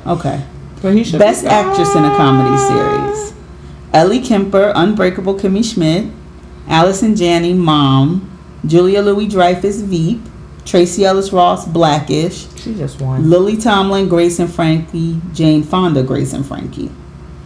I like Grace and Frankie, but I like it too, but I'm gonna go Ellie Kemper, Unbreakable Kimmy Schmidt. Unbreakable. They alive. Damn it. I don't know. Who should I go with? I think I'm gonna go with. Damn, I don't even know. Yeah, that's a hard one because you got. I know they even love though the Tracy one Ellis from Ross just won. Like she did a good job. Yeah, she does a good job. And they love the girl. They love the lady from Mom. Yeah. They love her. And they love Julia Louis-Dreyfus from Veep. They love her too. I don't know. Yeah, that's a hard one. I might have to sit that one out because I really don't know. I got you. Ugh, why do they make this so hard? I'm going to tell you the category for Best Supporting Actor in a Drama Series, but I already know how we're going to do this. In a comedy series, I mean. I already know who you're going to pick. I already know who I'm going to pick. So you got Alec Baldwin, Saturday Night Live. Alec Baldwin. Louis wait. I never put the... What was your choice for the last one, for the comedy? Unbreakable Kimmy Schmidt, Ellie Kemper. And who else am I going to go with? Oh, my God. You still on that? We can't listen to you pontificate. You're going to have to decide now. Oh, my God. I think I'm going to go with... I like Grace and Frankie. Well, then it would definitely be Lily Tomlin. Jane Fonda's kind of a snore on there. Lily Tomlin is the one. I'm going to go with the lady from Mom. That's your lady safe from pick. Mom. It's your safe pick. I know. Best Supporting Actor: Alec Baldwin, Louis Anderson in Baskets, Ty Burrell, Modern Family, Tony Hale, Veep, Matt Walsh, Veep, and then what I think will be both of our picks: Titus Burgess, Unbreakable I Kimmy wanted to Schmidt. go with him. Yes, okay, that's both of us. I want him. Yes, supporting. Yes, in a drama. Because that lemonade, I think that he's going to get it really based on the lemonade thing alone. Beyonce's like, vote for Titus. She's telling Wait, is he the lead? No, he's the supporting actor. And the Best Supporting Actress in a Comedy Series is Kate McKinnon from Saturday Night Live, Vanessa Bayer from Saturday Night Live. Oh my God. Leslie Jones from Saturday Night Live. How is that a comedy series? Isn't that the variety one? So how the fuck is that the same? Nope, they got it in the comedy series category. So, and the only other ones against it are Anna Klomsky from Veep. Like, that doesn't even make sense. From Transparent and Katherine Hahn from Transparent. Oh, no. So it's definitely going to be somebody from Saturday Night Live. We got to boycott this shit. Fuck that. Because, I mean, am I bugging? It doesn't make sense. Because it's not a comedy show. Because it's a variety show. It can't be both. A comedy is a scripted 30-minute hour show. But if you say variety show, the singing is the guest stars. It's not the people. Mm-hmm. So what's variety about it? In my mind, variety show, I'm thinking something like American Idol. That's a variety show. No, that's a reality show. I think it would be in a variety show category. No, that would be in reality. It's a reality show. Okay. Competition. Okay. Well, they ain't been nominated in, let me see, forever, 25 years. But that's a they got a competition, a category. Reality competition program. That would be that. American Idol. Okay. Yeah, so I don't know. I can see them as a variety show, but how? Because as a comedy series. So it's a weekly series. Number one, it is scripted because they write out comedy skits that they then act out. I don't know. I see your argument. No, because look, I know I was freaking right because me being the Emmy professional that I am and being on the board for 0 years, I knew that I was right. So basically, let me make sure we keep recording. Hold on now. We gotta be focused on what's important. Damn. Hold on 1 second. Let me make this minimum and then I'll bring it back up. Okay, we still recording. Variety sketch series: Billy on the Street, Documentary Now, Drunk History, Portlandia, and Saturday Night Mother Lovin' Live, and Tracy Ullman's show. Okay, Yes. but that's the show. But that doesn't mean that if you're nominating the individuals, what would they get nominated under? But a comedy series. No, because how could you be on a comedy? How could it be a comedy series? The actress be nominated for being in a comedy series, and she's already on that. Or is the category? Well, let me look on my list. Because is the category not comedy series and just something it says else? Best Supporting Actress in a Comedy Series. That's what I have on my list from E. Oh, that's probably why. Because my list, it doesn't say that. It does say supporting actress in a comedy. It doesn't say series. Okay. So then I guess that's how they got it. But then you still say it's a variety, not a comedy. What's a comedy variety? Oh, damn it, Heffa. But it's a comedy. So I can accept. Just series is what was throwing you? Yes, because a series is like a show. If I expect a comedy series to be Carmichael Show, Blackish, this is what I expect. It's not the same. Okay. Because then you wouldn't put Saturday Night Live, but then the acting part in it, I mean, it's all the same shit. Like, either you being funny, you remembering lines, or you're not. I guess that's what they said. But, all right, let's get back to who we're going to pick in that one. Fuck everybody on Saturday Night Live. Oh. Really? Oh, Judith Light is still acting? I'm giving it to her. She's from Transparent. What do you mean still acting?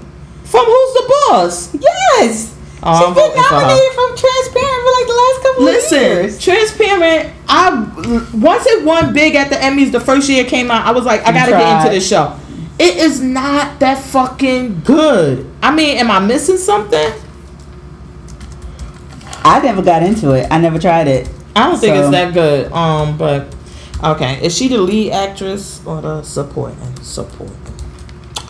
You will get my vote because it's 2017 and you're still at it. Who's your pick? I can't stand you. One of the Saturday Night Live girls. Fuck Saturday Night Live, so your vote will not count. What? That's so shady. All right, so what about the other? Oh, that's all the categories you had. So why is my list so much extent? So what else you got? I got. Tell me what else you got. Hold on. I didn't think it was gonna go over every single one, so I just got the most important But you didn't ones. get the key categories? That's the list that I got. Key categories. So which ones am I missing? Tell me. Hold on, about to tell you. Let me get my list. Oh, who the fuck is that? Okay, reality competition program, The Amazing Race, American Ninja Warrior, Project Runway, RuPaul, Drag Race, Top Chef, and The Voice. Who you picking? I already know. I want to pick RuPaul, but I love Project Runway so much, but I might have to go with RuPaul. Okay. I'm gonna pick. I like RuPaul. No, I'm gonna go Top Chef though. Really? Yeah. I don't find Top Chef to be bringing it anymore because it seemed like it's getting further and further away from cooking. Okay. I don't know. What do you think about it? No, they be cooking every. It's up to me. They still be cooking. Well, they cook, but it's not. The focus isn't cooking anymore. The focus is about their lives and the backstories and drama and not cooking. Okay, I can understand that.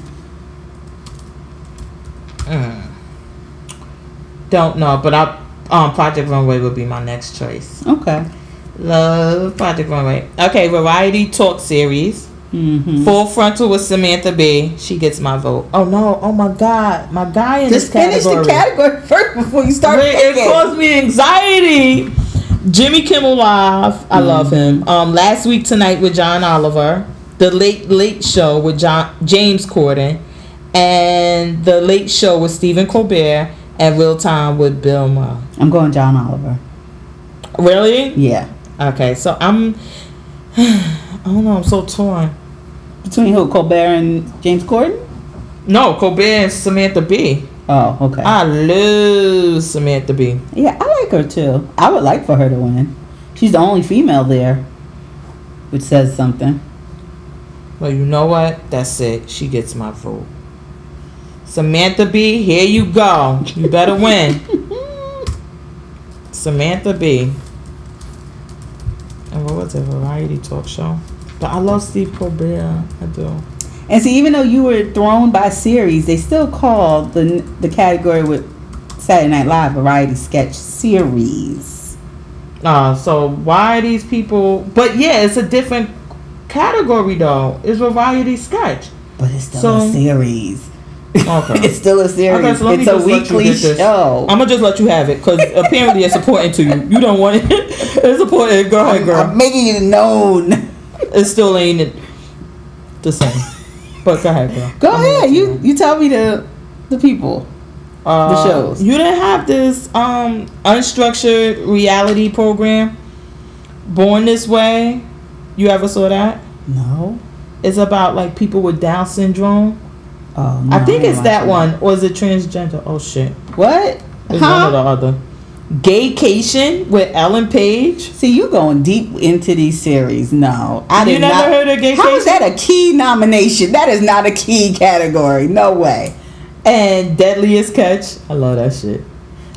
Intervention. This is not a key category. Yes, Keep going. It is.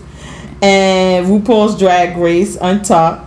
And United Shades of America with United Shades of America. That's my pick. What is that? W. Kamau Bell. He's a comedian and he does. He tackles topics every week.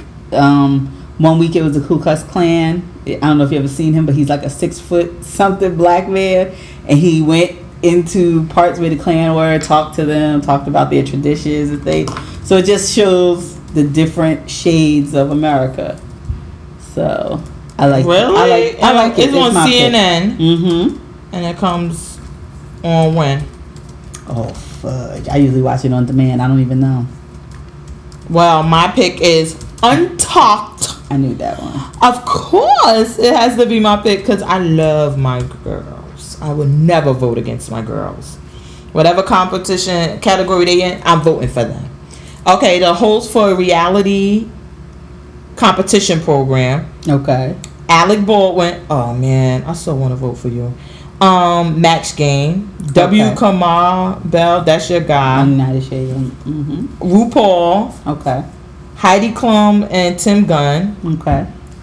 Gordon Ramsay, but for Master Chef Jr. If I had to pick from that cat, I'd pick RuPaul. Wait, hold on. It's no more. Martha Stewart and Snoop Doggy Dogg. No. RuPaul. For the potluck dinner. No. RuPaul. Snoop. No. Right now. I'm not picking RuPaul. I don't. Well, I guess I would pick Heidi and Tim Gunn. I love them. Okay. Or Snoop. Love Snoop. But I'm gonna go with Heidi and I like Tim Gunn and he cursed somebody out this season. I do love Tim Gunn. And what was your pick? Come on. Oh no, RuPaul. Okay. Let's see what's the last. Supporting. What the fuck is up with this list? Oh, I guess I should be pushing these buttons. Okay. I think that's it. That's all of them? All the key categories. I believe so. We did the rest. So before we get out of the Emmys, I got two that I was surprised did not get nominated. What? Can you guess? No nominations for Insecure. I was surprised. I thought she would have gotten one. For comedy, because what was in the comedy section that was so important? Exactly. I don't think it was anything that... Insecure, it really came out of nowhere, and to me, it crossed all genres. It was more about just female stuff, not necessarily black female stuff. And I thought it was really good. I thought that was clearly about black. Every week she was saying my white ass coworkers and my white. I think even sometimes white people say that about them about stuff. Yeah, when you sit up there, you think the white people don't know a hippie versus they don't sit there and be like, these white people. You don't think so? Okay. But not in the, because it can't be in the same realm that she's saying it. She is literally saying these white motherfuckers or these white people or whatever, and she always say it every week.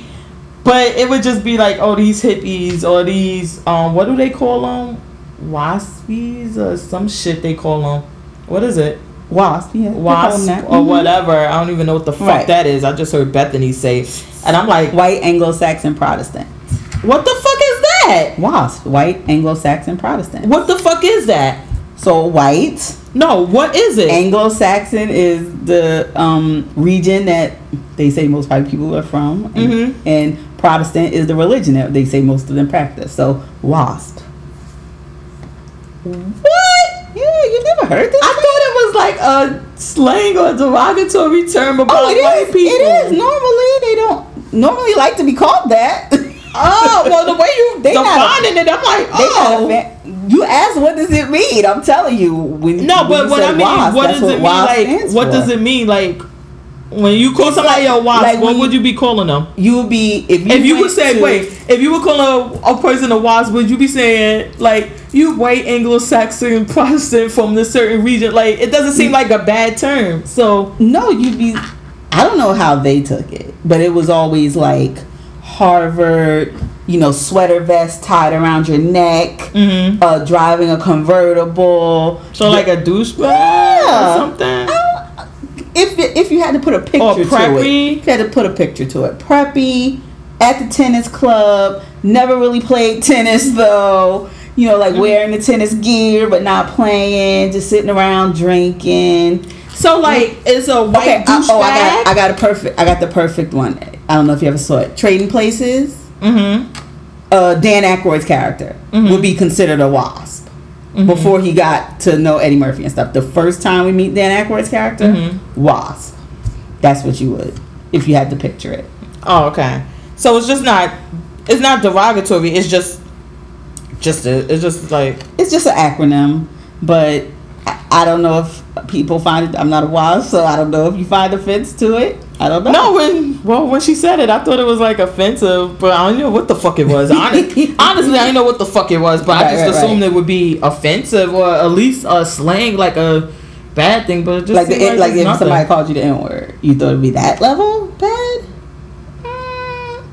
No. Okay. Because only because I don't use that. I don't use nigga like in my everyday language. Right. But I'm saying in general. But like, if somebody said it, you might be offended to you. So it would have to be like ghetto. Okay. If somebody said, "Oh, they ghetto," like, okay. I thought it was like a white word for something, but I didn't know what the fuck it was. But in that realm, like, it's derogatory. Like, it's not a good thing or it's not a neutral thing. It's okay. I got you.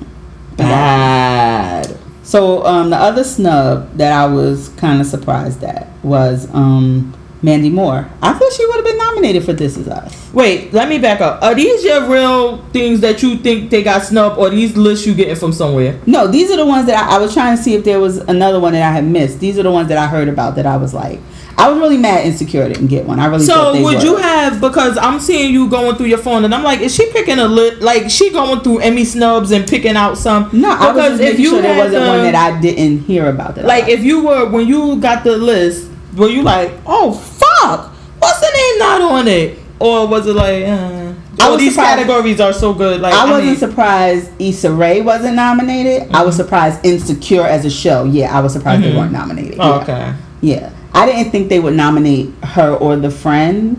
I didn't think they would. Well, they weren't. But I thought the show had enough of a following and enough. Maybe if they took out some of these fucking Saturday Night Live people, she could have got a spot. But whatever. Yeah. But no, I was just looking at the snubs that other people were surprised about. Mandy Moore, which I'm surprised because a lot of people from This Is Us did get nominated, and she's one of the only ones. Her and the other son are the only ones that didn't.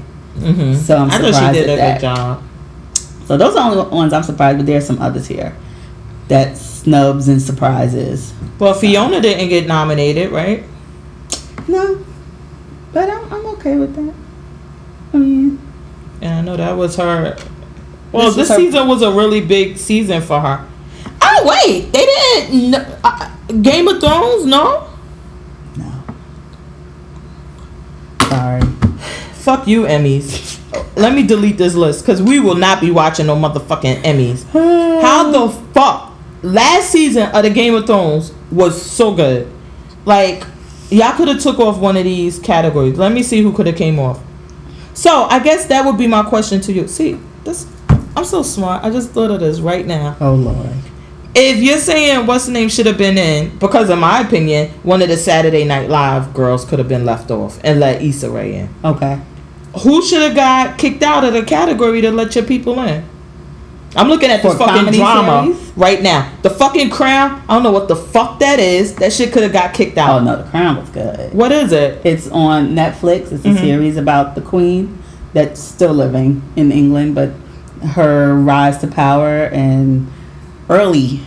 So it's about the Queen now that's over there? But it's like when she got into power, when her dad died, and then they were going, her and the Prince Philip. All right, I'm gonna get. Oh wait, this is the lead actress. Oh my god, sorry, I was coming for your because I'm pissed. Why didn't Game of Thrones? I'm gonna tell you who the fuck didn't need to be nominated in 1 second. For drama,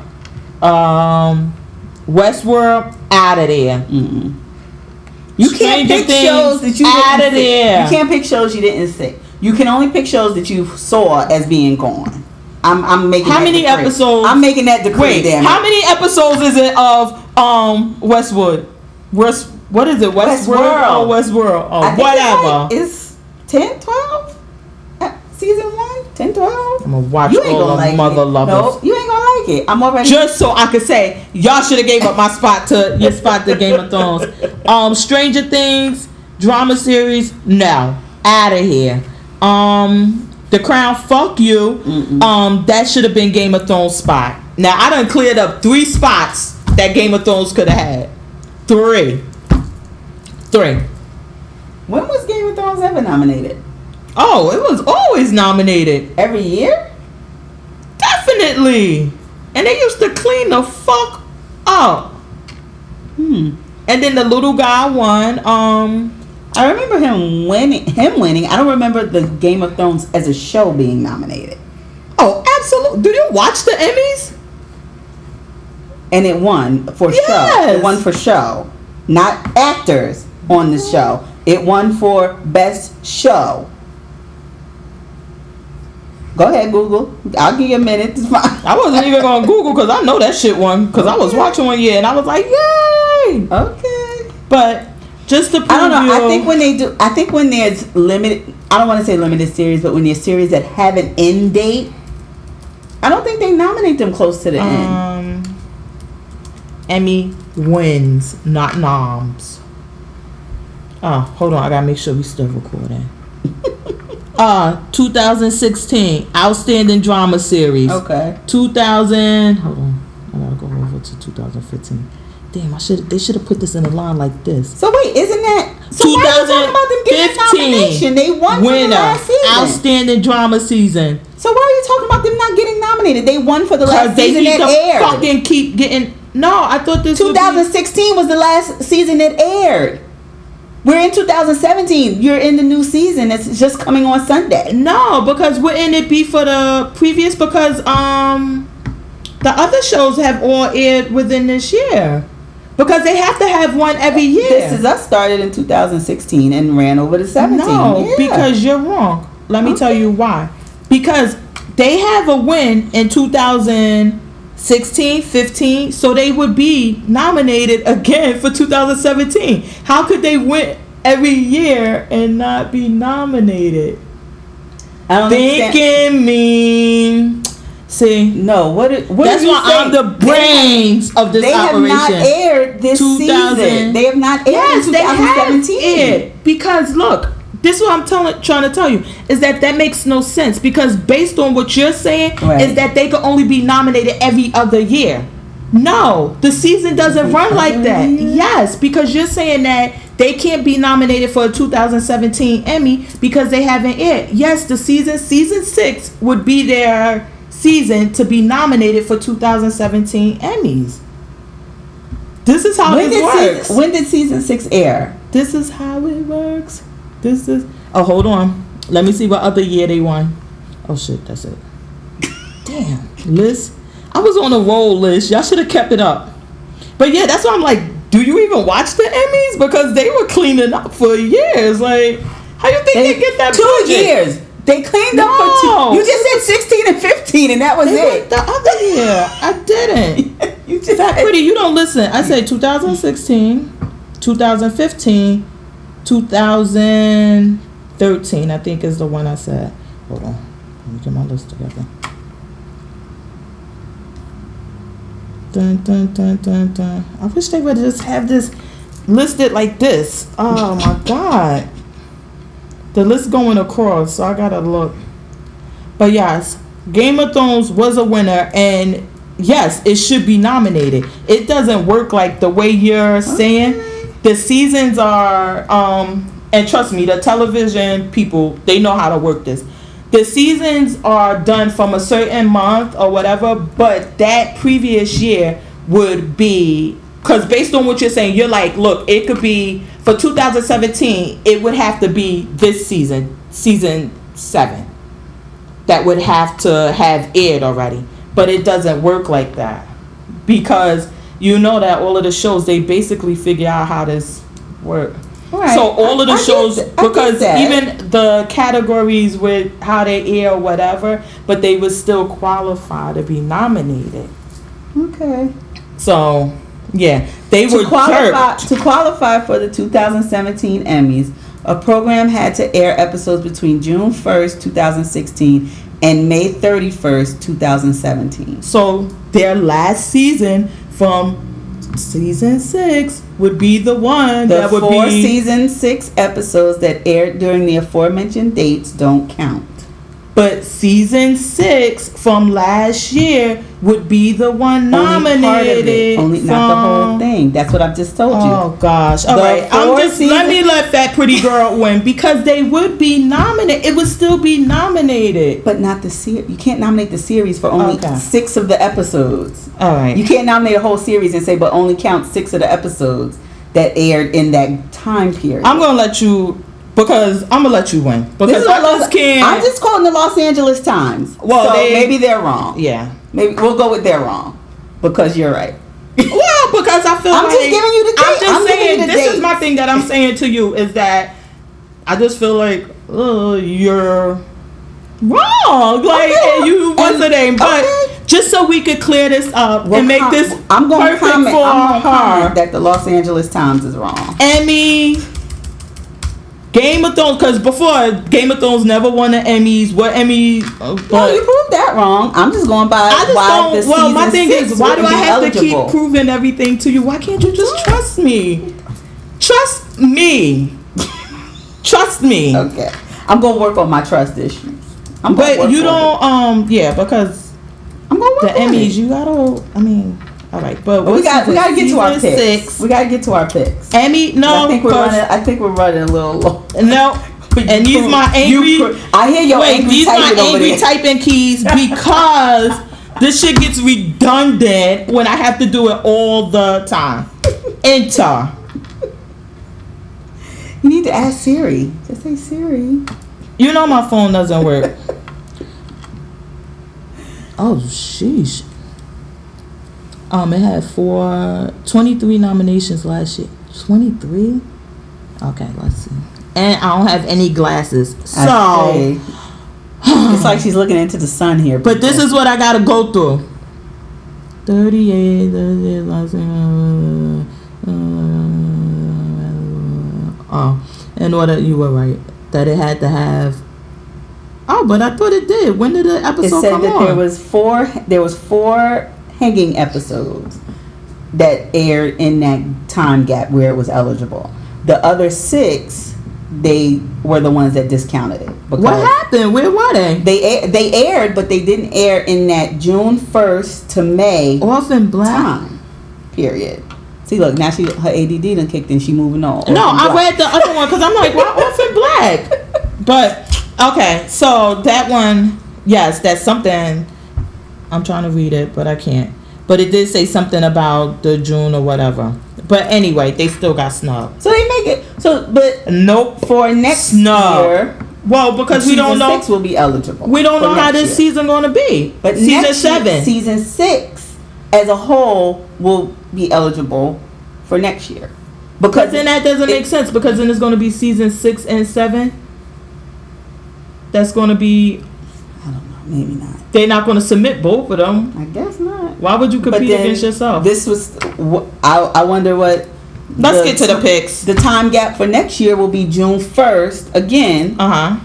So then they start July 16th. Well, because but see, it's saying here that to be eligible for 2018, the show is going to have aired from June 1st, 2017 to May 31st. So yes, season 7 as a whole will be eligible for next year. So now I'm not mad at Game of Thrones not being nominated after we spent 15 minutes of my life because Fat Pretty just cannot let me be right about anything. Even though I let her be right about shit. Even when she wrong, I just let her be right. See? How she let me be right even when she tell you I'm wrong? Anyway, okay, go to your pick. I don't have any picks this week. My only picks are Defiant ones. Okay. That's a good pick. I'll ride with that. There's 3 left, so that's your 3 picks. No, wait. I had another one. What was it? And I just watched it. But anyway, go ahead. Defiant ones is definitely my pick. July 24th, there's a show premiering on NBC called Midnight Tech. Hold on. See, this is why I can't let her be right all the time. How can I forget?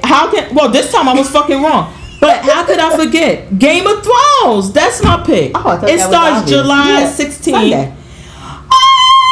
Game of Thrones is my pick. And Defiant Ones. Y'all gotta watch that. And Odd Mom Out. Okay, that's it. Oh, jeez. Midnight Texas on NBC. That starts July 24th. Midnight is a safe haven for those who are different, but with the presence of outsiders, the residents band together and form a strong and unlikely family. So it's a little supernaturally. So on what channel? I like that. NBC. Starts July 24th. July 28th on HBO. We got wait. I'm sorry, go. What? July, hold on. 24th. Okay. So that's next, what? Oh, God. What day? I got to figure out what day of the week. I give you the actual Why you date. give us the date? Give us the date. Because I'm trying to be professional and keep notes here. Monday. July 24th is a Monday. Anybody need a job that doesn't pay, that you got to deal with a crazy person to work at? Which one of us is a crazy person? Deal with me. Oh, I'm trying to fire you. Oh, okay. So you trying to fire me? Because you got mad about giving a date, but okay. How you gonna fire somebody that's working for free? Right, that's what I said. Anybody want this job? You work for free. You got to deal with a crazy person. Oh my God. You ain't got no fucking benefits. No. Okay. But it's fun. Hold on. Wait. Okay, so we got the July. Shut up. Why are you laughing? Because I can't see. I can't stop. Okay. So July 24th is the midnight or Monday nights. Okay. Midnight Texas. We trying to step our cookies up for y'all. Because this is what I think. That, in my opinion, I think that it adds something. And you made the suggestion. I know we were supposed to do it.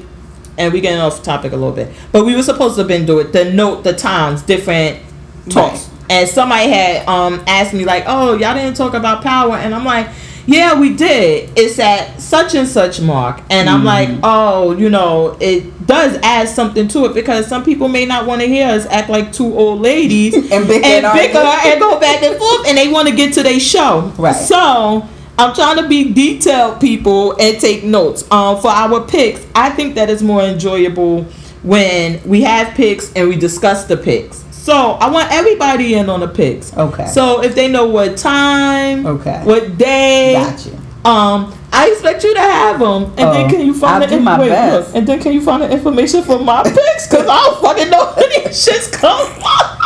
I know Game of Thrones Sunday. Oh Lord, what time? The fuck all day. Look, because they're gonna have a marathon. All right, come on. All right. You got me here crying, laughing. I can't with you. All right, let's go. My second pick is Room 104. It's coming on HBO, and it's set in a single room, an average American hotel, but you're going to see different stories every week of different guests that stay in that hotel. Is it reality? Like, no, it's scripted, and you're gonna have different guest stars every week playing these characters, different time periods, but it's all happening in this one room in this hotel. So I think that's kind of interesting. I don't, but Room 104 is on look, it's on HBO, so you know it's gonna be a lot of what you say. Are you sexually deprived? Let's talk about. We're not gonna start that conversation again. Tomorrow you will be all grown and opinionated, so we can discuss your sex life or lack thereof. My last pick, thank you very much, is Castlevania on Netflix. If you're looking for something to binge, I'm a vampire person, so I love vampire shows. It's about a vampire hunter who fights to save a besieged city from an army of otherworldly creatures controlled by Dracula. Oh, that one sounds pretty cool. So it's a binge one because it's on Netflix. I like that. All the episodes are up. All right. So those are my 3 picks, and of course, I will be watching and live tweeting Game of Thrones on Sunday as well. Oh, I will not be tweeting. Let me tell y'all, my phone will be off. But that's because it's broke. No, don't say that. It's gonna come back. It's gonna come back by Sunday. That was so light shade. You can have full shade on this phone. Fuck you, Apple. How about that? But it's gonna come back. I think it's gonna come back. I'm being hopeful. But yeah, I gotta focus. So you gotta focus on. I gotta focus. I gotta focus. Then the Defiant ones I already watched, but I think that we should stay with those. And I'm out. I just think the shit is hilarious. So, and we don't have any more comedies, so we need to pick up one. Okay. Cause our shows are gone. All right, so we're gonna get out of here. Even though we don't have all this bullshit going on, this show actually was shorter than Oh wow! Look at us. But we're gonna get out of here. The episode's available every Tuesday on SoundCloud, iTunes, Google Play. Was it another one? I was going to say, I think that's it. I was about to say, like, I was about to go off, whatever. And I'm on. Oh, you can follow us on Instagram at the Life of a TV Addict. Is it the life? Oh, okay. Yeah. At the Life of a TV Addict. Oh wait, now you gonna make me check, make sure I ain't lying. And I'm on Twitter at JMO About. And I'm Notorious FPG. What's the Instagram? It's the Life of a TV Addict, all one word, no spaces. And I gotta give it up to FPG. She keep the shit popping. I mean, I be in there sometimes. I be like, yo, this page popping. I'm like, thank God it's my page, and I've been putting it this. Oh my goodness. I mean, like, did you see the Life of a TV Addict page? So we're gonna call it this for a week. I hope you enjoyed yourself because we was all one today. I don't know what was going on. And please, any complaints direct to JMO About. No, because I gotta edit out any parts where I was wrong or anything like that because. Oh, goodness. But it was a good episode. I thought it was a fun episode. Definitely. I like the list. I always like lists when they have the picks. Yeah. I don't know. We'll see how we did when they watch. I was about to say the Emmys. We'll see how we did in our picks. Did you? Oh, you don't have the list. I'm gonna have the list. I'm gonna highlight our picks. Okay. We gonna keep going. I'll do mine and then. Because they come September, right? Yeah. Damn, that's a long. No, that's not long. That's not long. It's almost here. So. All right. We're gonna get out of here. We out of here. I'm like, yeah, that's not long. Okay. Enjoy your week in TV. #stay addicted.